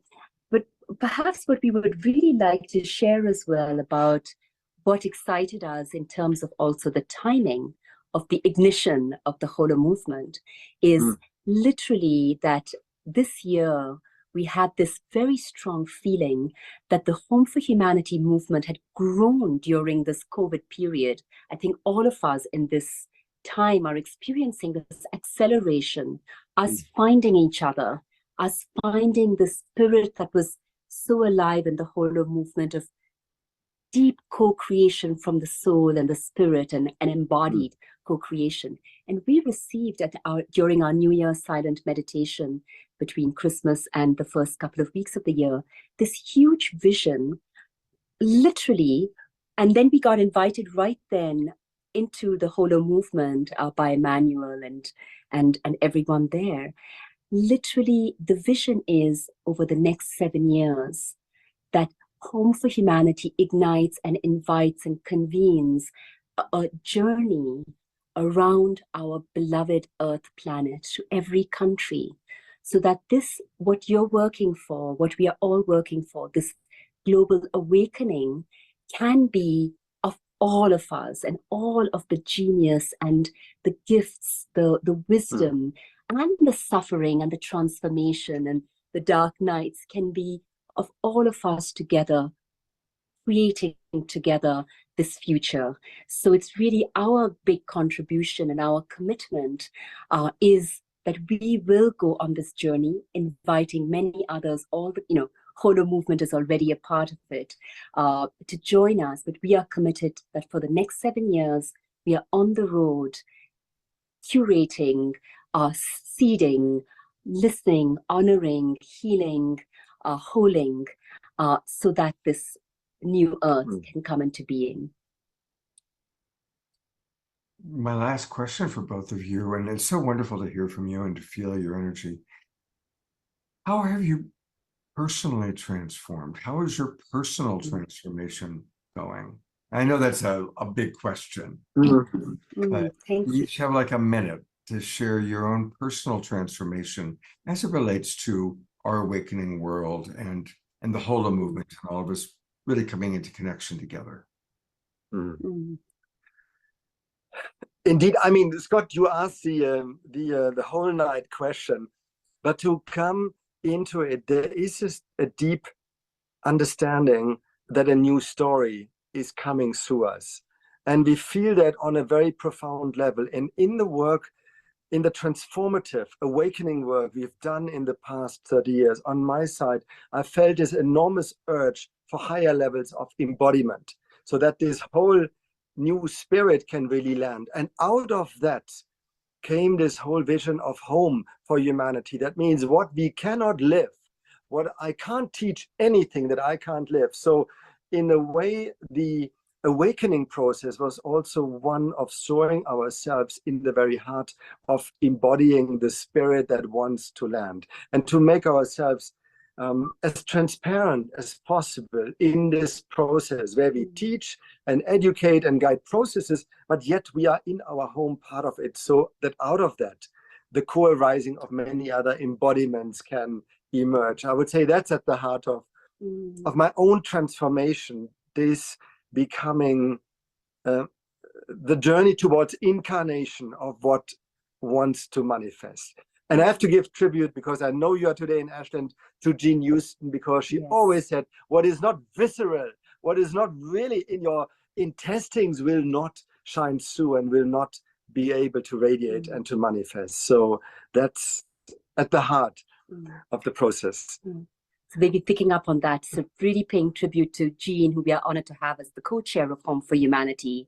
And we see the One Home journey as being really, lifting her social artistry into earth artistry, inviting every earth citizen to come home, as the last Unity Earth theme, to their inner home of who they really are, to the local home of our cultures, our communities, in service of the earth home. And to respond to your question, for me, this year, which then brought us to HoloMovement, the big theme was this complete surrender to Gaia and to the cosmos, and really feeling at this point, it's, yes, my life is in service to the birthing of this new world. And what that requires of us is this being at home, so we can receive this guiding.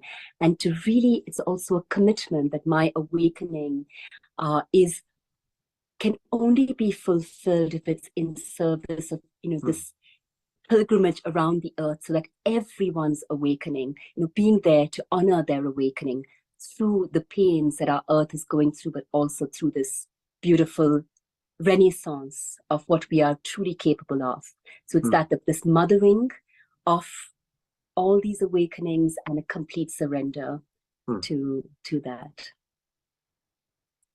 I'm so lifted by not just your words, but the knowing that I feel within those words. There's a knowing, as you're sharing, that is inspiring. And how wonderful to meet you both in Sedona and to connect with you. Let it stay. I know we'll stay in close connection. I'd love to have you on the Awakening World again, so our audience can get to know you more fully.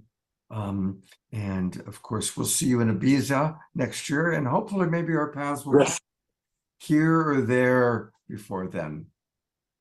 We would love to have you and our beloved Jasmine Bear right here at Home for Humanity. If you get me, you get her too. It would definitely be both. Yeah, so please, Scott, from my side, I want to close by saying this is indeed a standing invitation for you both to come if the winds carry you here. The second thing, it's so powerful because looking into the screen, you see the global and the tribe, and you are the piece in the middle. So that's the embodiment. The other thing that I saw, it's so powerful because there's this sun behind you. Yeah. But in a way, because your head covers the round, you look like Liberty Statue. You see only the rays coming out of you. It's very powerful. Thank you. I have noticed that, but you're the first person to comment on it, so that's beautiful. This is very powerful. Much love to so you, good to Paul. meet you again. Thank you so much. And have a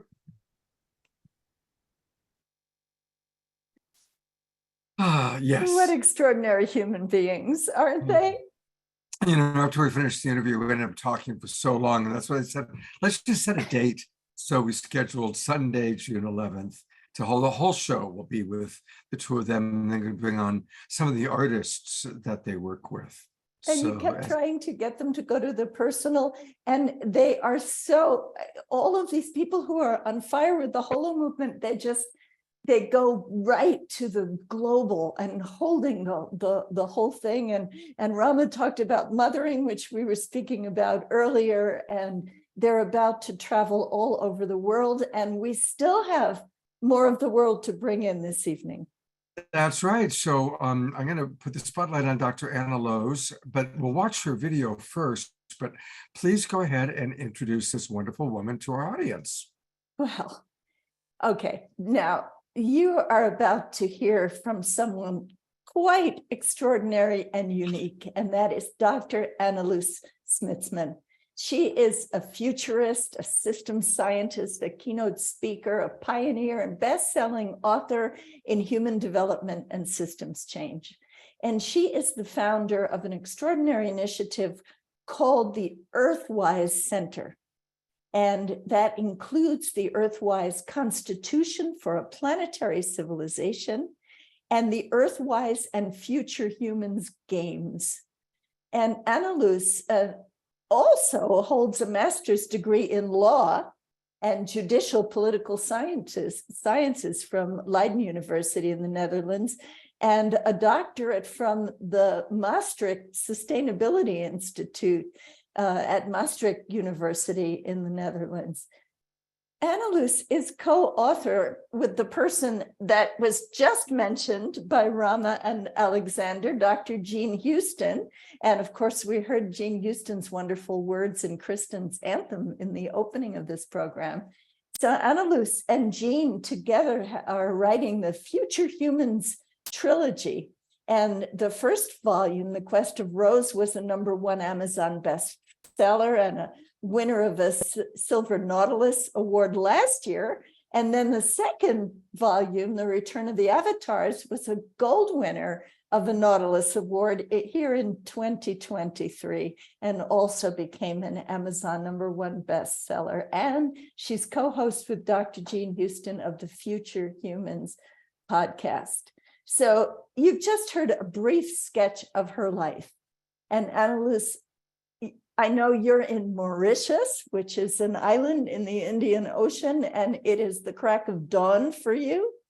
So we're so excited to have you on live and in person. So why don't you say hello, and then we're going to play the video that Scott made of you, where you describe so much of your amazing work. Welcome, Anneloes. Thank you. Thank you. Thank you. Thank you so much. So wonderful to be here with you all. And I just love conversations. I think that's really, really powerful. Thank you. Okay, well, you're among fellow bright lights who have attended the Igniting the HoloMovement gathering in Sedona, and we've heard from so many wonderful people, and you are going to be the icing on the cake. So let's hear the video interview.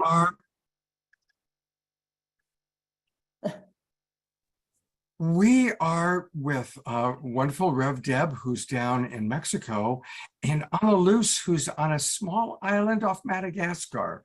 Truly, we are the Global Peace Tribe. And Rev Deb, would you please let us know who this wonderful Dr. Anneloes is? Oh, I'm so delighted to welcome Dr. Anneloes Smitsman to the Awakening World. She is, of course, one of our treasured evolutionary leaders, and she's doing truly extraordinary work in the world. So, first of all, she founded the Earthwise Center, which we're going to hear a bit about from Anneloes. today.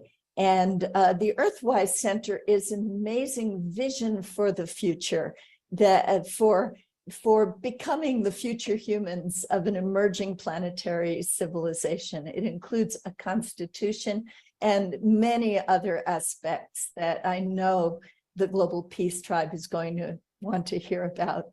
She's also been working with our beloved Dr. Jean Houston as co-authors of the Future Humans trilogy, a series of books. And I believe it's the middle one, The Return of the Avatars, that was just awarded a 2023 Gold Nautilus Award.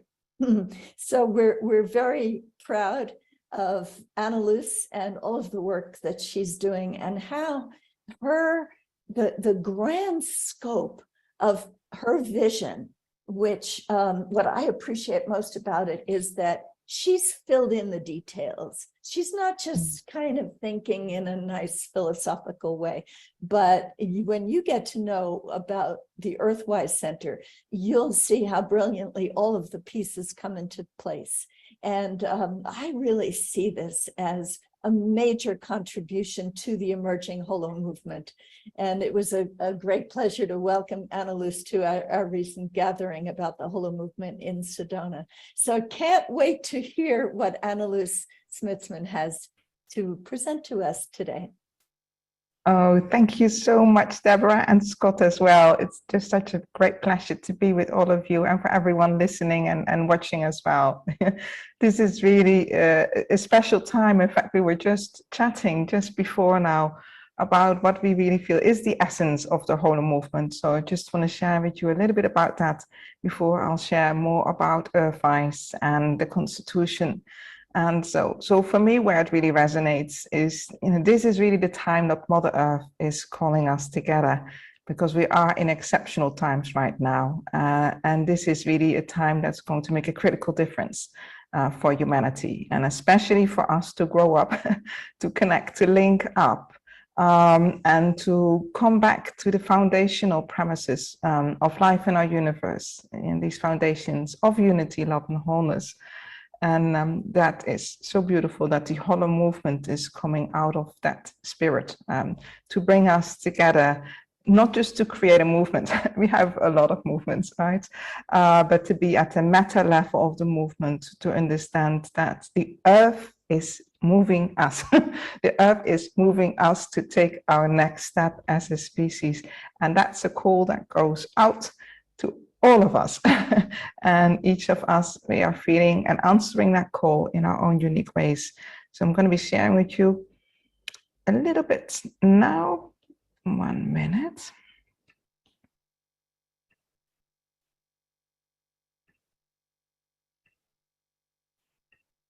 Okay, here we go.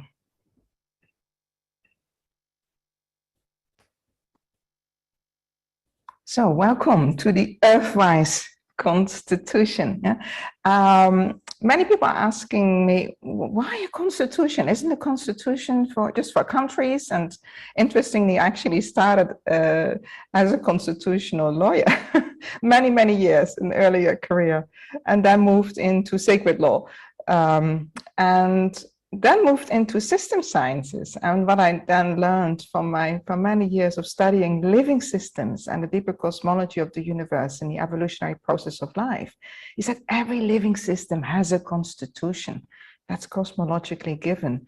If you just reflect on that for a moment, then, so we have an innate constitution. And I think that's really in the spirit also of the Holo movement, the understanding of the deeper implicate orders of life, reality, and consciousness are our living constitution. So what would it mean if we were to actually apply that constitution for the making of new constitutions, for the making of new social contracts and larger agreements, for the redesign also of our societies, our economies, our political systems, and our educational systems. So what I'm going to be sharing with you here is really a journey also into the heart of living systems and how it would look like and what could change if we were to apply that for the transformation of our world and ourselves. So our commitment from Earthwise is to become wise like the Earth, hence the name Earthwise. Wise like our planet. Our planet is an amazing living being, as he's part of an incredible living universe within which there is a deeper cosmos. And that's 4 billions of years and more of experimentation, of co-creation, of evolutionary process on our beautiful planet that we all form part of. Yes, and if we then take that into the context, then that living systems didn't just come out of nowhere. They came out of that deep process of collaboration, co-creation, experimentation. In fact, the very same process that's calling us together now as a humanity. And for us, what that means is that from the wisdom of these living systems that are really innate, you can think of that as the organs of the universe for manifesting consciousness in the world of space and time. And if we're then having that beautiful wisdom of our planet, because he knows how to be that process, to be a mother of life for all of us. And then through Earthwise, what we've been working at is how do we apply that then in the redesign of our society, in the creation of new governance systems, new economic systems, new political system, education, movement building, going back also the indigenous wisdom principles, because indigenous people have known that through their very beautiful and deep sense of oneness with Mother Earth and with life and the universe itself. And one of our kind of core tipping points now where we are applying all of that major work is also in the development of games and quests. And I'm going to share with you a little bit about that, because this presentation will complete with a call for how we all can start to play that game, to play the game that unites us, to play for life. And out of that process has then also come the Earthwise Constitution for a Planetary Civilization. And why a planetary civilization is because, in fact, we have actually never had a planetary civilization. We've had many different civilizations associated with all kinds of cultures. But if we're looking at it, have we really, as a humanity, ever seen ourselves as part of a larger planetary civilization that includes also non-human life? Yeah? Now, perhaps this is the first time that we are at the foundation of all of that. So consider that for a moment, what it means for you and your life, that you are part of the making of a new civilization. How are our children and grandchildren and future generations many, many years ahead going to look at this time, at the decisions that you are making, that we are making together as a HoloMovement for an awakened humanity. So the Earthwise Constitution, it's all open source. It serves as a kind of social contract. You are free to work with it and adapt it. That's also what's quite unique about it, because many constitutions that are out there, they are documents that you're just supposed to endorse and sign. And this is not like that at all. It truly is an inspirational guide for helping you to remember what it really means to be a thriving living system. And as you go through that journey with the Constitution, you're completely free to work with it as a compass for your own life and your own organizations and your movements, and to adopt it. Change the language if you want. Yeah, everything is Creative Commons license. To work with it, really, to catalyze, to inspire, to hold dialogues, to be in conversation, go through it with your kids as well. I've done the same thing, and now ask them what their vision is for the world and for themselves within that. And the Constitution therefore also supports the HoloMovement in precisely that role as an evolutionary framework, also for collective action coming together and really coming into that shared vision, and providing also the architecture for us for all these new games that we are developing. Games that are about playing the great game of life, changing how we play the game of life on planet Earth. The Constitution is available in English and Spanish. People are now translating it in French, Japanese, German, and Dutch, and probably many more languages coming. And this is really where we begin with our promise. So rather than our declaration, we are making a promise. Yeah? And this is about acting also on how can we be the promise for the promised new time as future ancestors of a planetary civilization committing to co-creating thrivable worlds and futures with the wisdom of living systems in partnership with life and our Earth. And this is our vision. You will get later the link for the Constitution, so I won't be reading all of this here, but this is a beautiful way to immerse yourself of what is that greater possibility that's calling us forth. What does it mean, really, when we feel in our bodies, really embodied, that we have become a planetary civilization and thriving communities of life as wise and joyful and loving partners of our Earth? Imagine yourself in that future, even just right now, what it means for all of us that we have become that planetary civilization as a thriving communities of life, wise and joyful and loving partners of our Earth. That is the greater possibility that I believe, and that many of the stewards of us here with the Constitution, that we believe in, that we are committed to. And that is also what we give our heart and dedication to, and what it means to be part of this larger HoloMovement as well. Wow. Wow. I think that's just a wow. And I really encourage you all to go to the Earthwise Center online and find out more about this. There is so much more. And you have done such extraordinary work with this, Dr. Anneloes. And I would love to hear a few words from you, but I would also love you to lead us in reciting the promise together. And Scott, can you put the promise on the screen? Yes. Yeah. And my children are just waking up, so you may hear them in the invite them to come and read it with us. Funny, what time is it in Mauritius? It's just, what are we now? God, I sent it to you in the chat, the promise. Okay. Why don't you tell us about the promise while I find it? Or can I share my screen? Yeah, go ahead and share yours.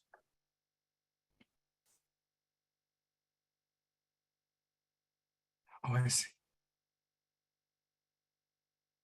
Isn't that beautiful? Beautiful. Are we all gonna? Can we say it together? It'll be hard syncing, no, we but can we can be try. mute. We can be mute and listen to Anneloes recite it again. Okay. Okay, and let's really live into those words, really feel what that means, that we as future ancestors of a planetary civilization commit to co-creating thrivable worlds and futures with the wisdom of living systems in partnership with life and our Earth. Our promise. Beautiful, absolutely beautiful. Since I did have your website up, I just want to, for all the people watching on Facebook, it's earthwisecenter.org, and center is spelt in a European way, which is C-E-N-T-R-E, earthwisecenter, C-E-N-T-R-E.org. And is there a place where that promise is located on this website, Anneloes? Yes, just scroll down. The whole Constitution is on this page.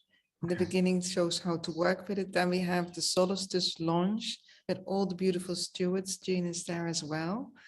And if you keep scrolling down, then you'll get it article by article. Here is how you can download the Constitution. Right. We have the vision there as well. And then when you click on the different articles, they open up with more information.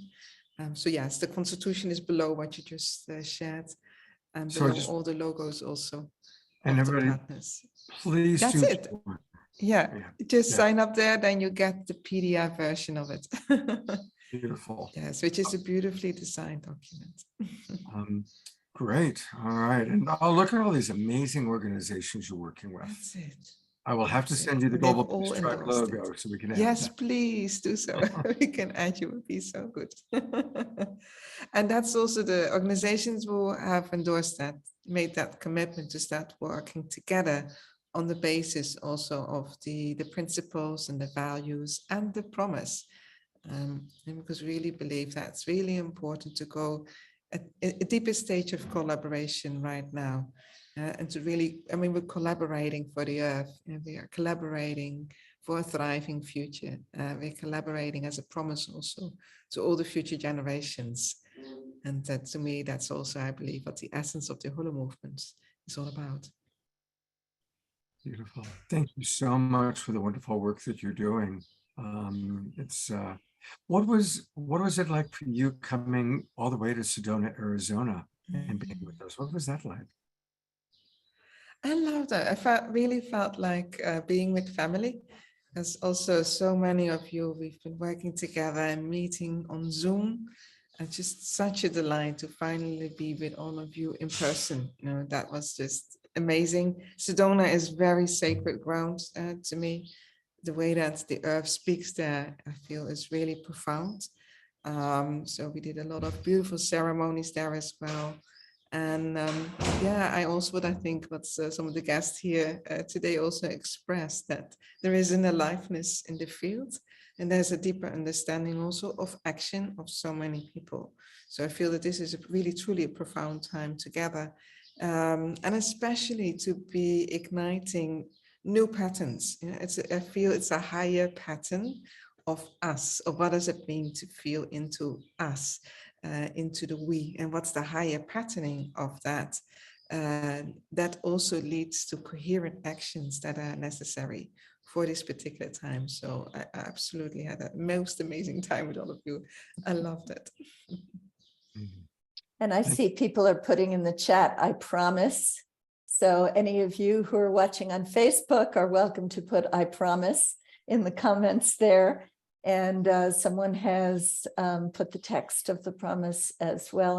And someone else is saying that that what you said was so powerful that her eyes were tearing up while you were reading the Vision Article 1.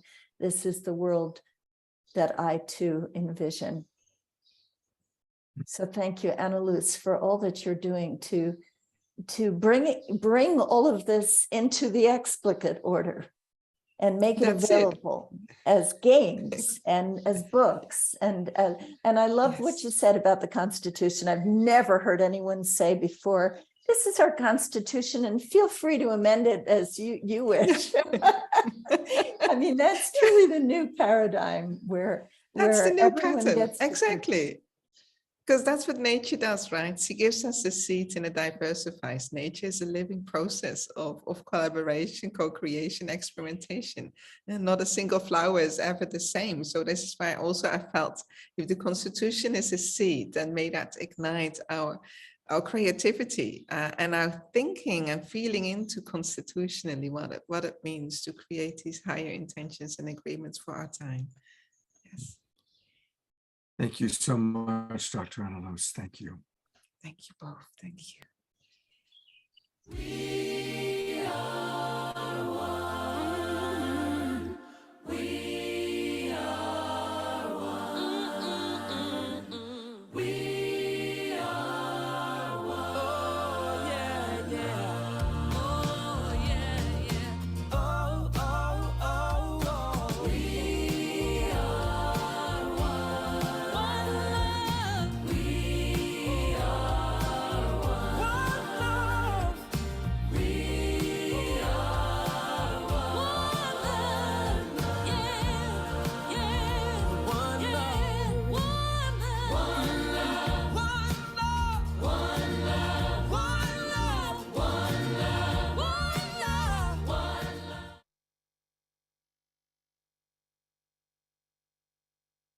Well, it is the Global Peace Tribe announcements time. And the very first and most important announcement is how people can learn more and stay connected to the HoloMovement.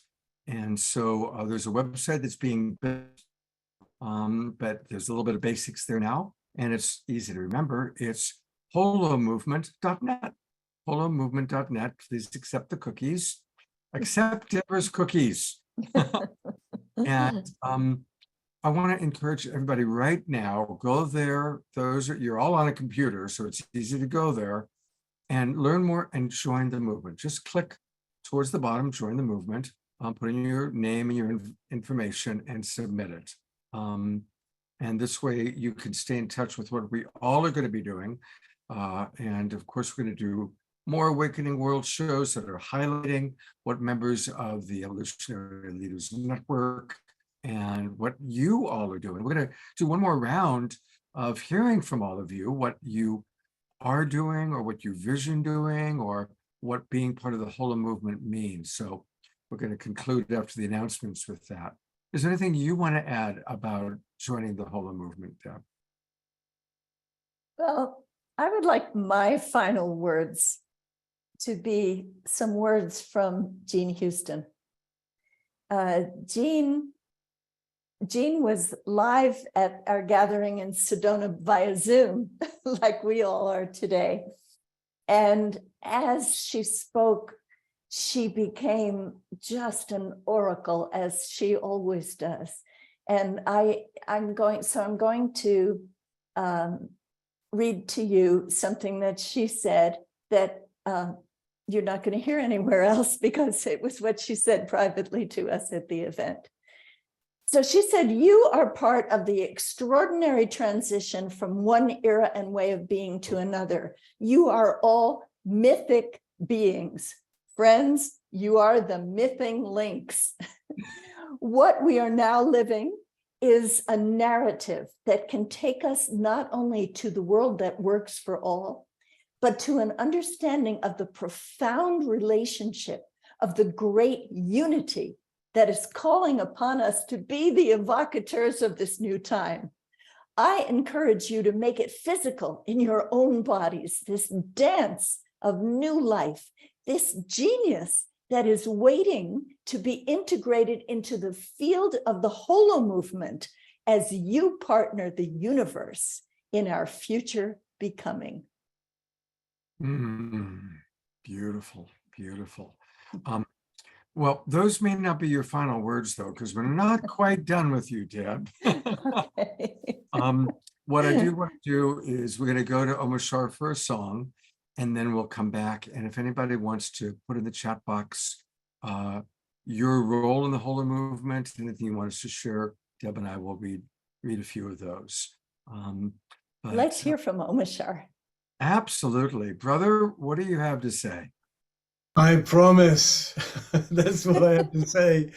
And I was just talking to myself, as one does in the lonesomeness of one's own studio, that how come every time at the end of every Awakening World show, I feel so much better? You know, my cells are filled with hope, and my mind is filled with information of how it's going to happen. And so thank you, Deborah, and all of us for, maintaining this container and walking forward directly into our heart with it. And so I'm going to leave that there, and we're going to go off into the clouds and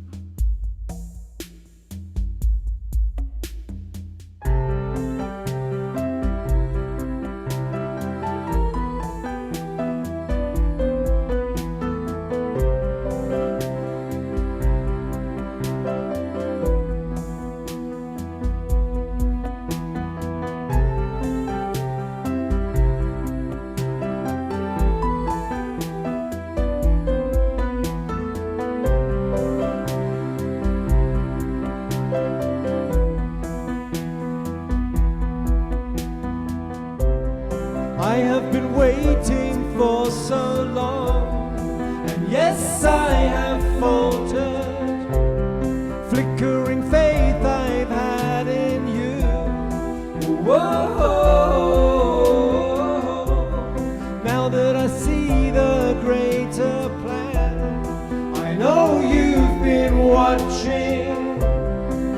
silently present, cheering me on. Through my pain I've grown so strong, and though my heart's been broken, and friendships they have crumbled, I do it all again. And yes, I did it all for you. I knew that you'd come through. La la la la la la.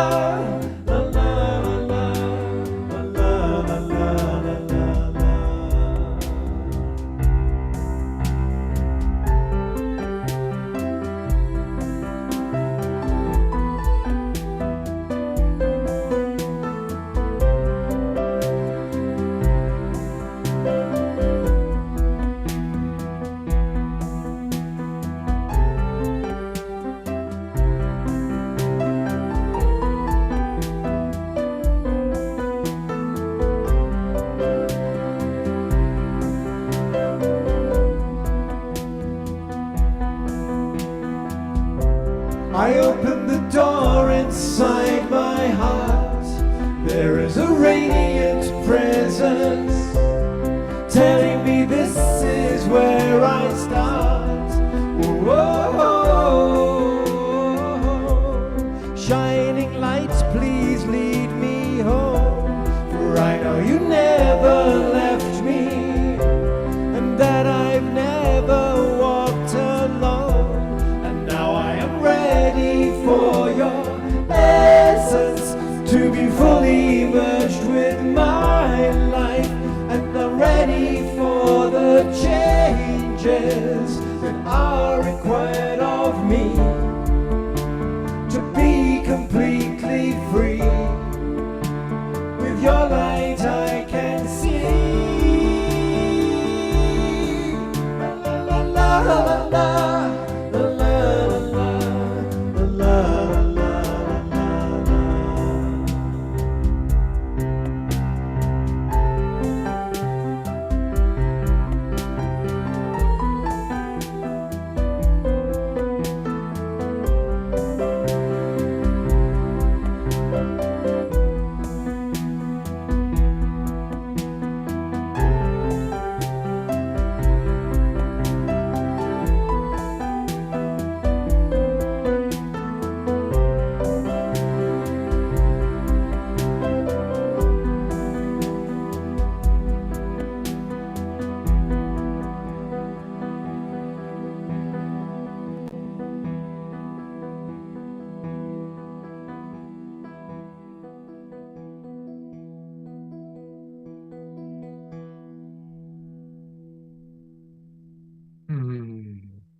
It's funny, halfway through the song, I thought Mark should be accompanying me on this song with his accordion.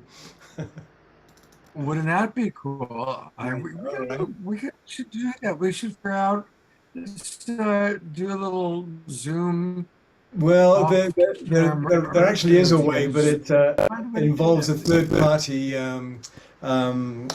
It's complicated, not impossible. Love to do it. Mark, how do you feel about that? Thumbs up. Okay, great. Where are you now, Mark? You're not in San Diego, you're in Texas. Austin? Houston. Houston. Yeah. In your executive Hilton suite. Nice one. That's nice. I have a huge place they gave me. Wow. Well, worth it, brother. Thank you. We love you, Mark. Thank you. I love you too. All of you. Omashar, thank you so much for beautiful music. My pleasure. And, well, Rev Deb, you said final words, but we're not done with you yet. You that you might want to share that has come in from our wonderful audience. Is there anything you'd like to read? Any of the comments? Yes, I really loved what Ayata just posted. She said, I feel like my entire life has been a preparation for this period of time that I often think of as the evolutionary threshold. And I think that that's a really good description of just where we are right now. We are standing on the threshold of a truly new way for humanity to live on the earth. And we can only cross that threshold together. Beautifully stated. Thank you, Ayada. Thank you, Rev Deb, so much. I love collaborating with you. Me too. It was wonderful being with you in Sedona and then again in Los Angeles. And I look forward to the next time our paths cross in person, but hopefully we'll do another Awakening World show together sooner than later. I would really love And that. I so love my amazing community of evolutionary leaders. You can find them all at evolutionaryleaders.net.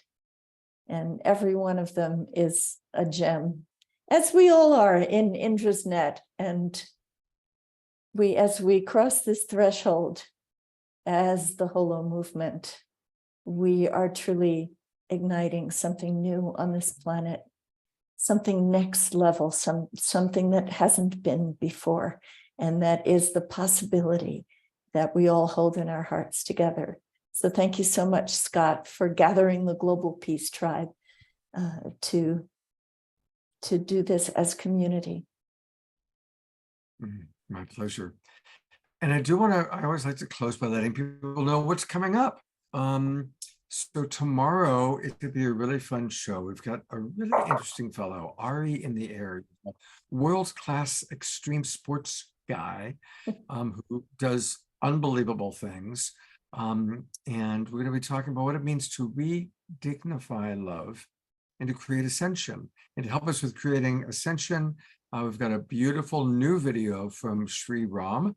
And I know that Omashar is going to be with Sri Ram and Kira tomorrow morning. That's right, just before this show. Yeah, so at 9 a.m. you guys are doing your thing, yeah? Yes, exactly. It's 12 p.m. Eastern time. 12 noon, yeah. 12 noon Eastern time, 9 a.m. So catch that for an hour and then come on over to the Awakening World. And then next week, I've got 3 great shows planned. On Wednesday night, all about honoring and healing our family constellations. And there are actually many of you have probably heard about family constellation. We've got 2 experts who are going to be talking about that. And they're both great. They're amazing presenters and really dynamic women. And of course, Trish and Omashar will be with us for that. And then on Saturday night, it's another collaboration with Tangela and Soul Search. I love collaborating with Rev Deb and the Evolutionary Leaders and with Tangela and Soul Search. And it's going to be all about embodying your divine superpowers. As this awakening world, as this HoloMovement becomes really our way of being, we all have superpowers that are, some of them are dormant, some of them are awakening, and some of them are fully manifest. So it's going to be a really, really fun show. And that's next Saturday night, a week from tonight. And then finally, on May 21st, going right along with this, we are preparing for the 99 Days of Unity. And we're going to be doing a lot of collaboration with World Unity Week and our good friends John and Summer Raymer. And they've brought on 2 powerful leaders of this whole HoloMovement that's happening all around the world, Dr. Tamsin and Harry. They're both amazing people. I've heard them speak and I'm looking forward to meeting them. So that's what we've got going on. And as always, my beloved brother Omashar will be there with lots of music.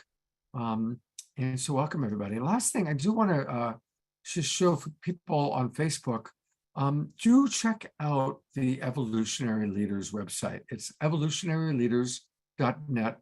And you remember that wonderful book, Our Moment of Choice. We did a show around that. If you haven't gotten it yet, please buy it. Order it. It's a great book. It's very inspiring. Perfect book to keep like right by the bed when you're needing inspiration and you want to read something. 43 evolutionary leaders all sharing their wisdom. So there it is, everybody. Thank you so much. Have a beautiful evening. I look forward to seeing you all, hopefully tomorrow morning for the Sacred Sunday show. And I'm going to go to gallery view one last time. And for those of you who do have your cameras on, twinkle goodbye. Let's all twinkle. There we go. Thank you, everybody. Amazing. Look at almost all of you are still with us all the way through till almost 9 o'clock Pacific time and midnight East Coast. So thank you, everybody, for staying with us. Take care, and we'll see you tomorrow. Good night.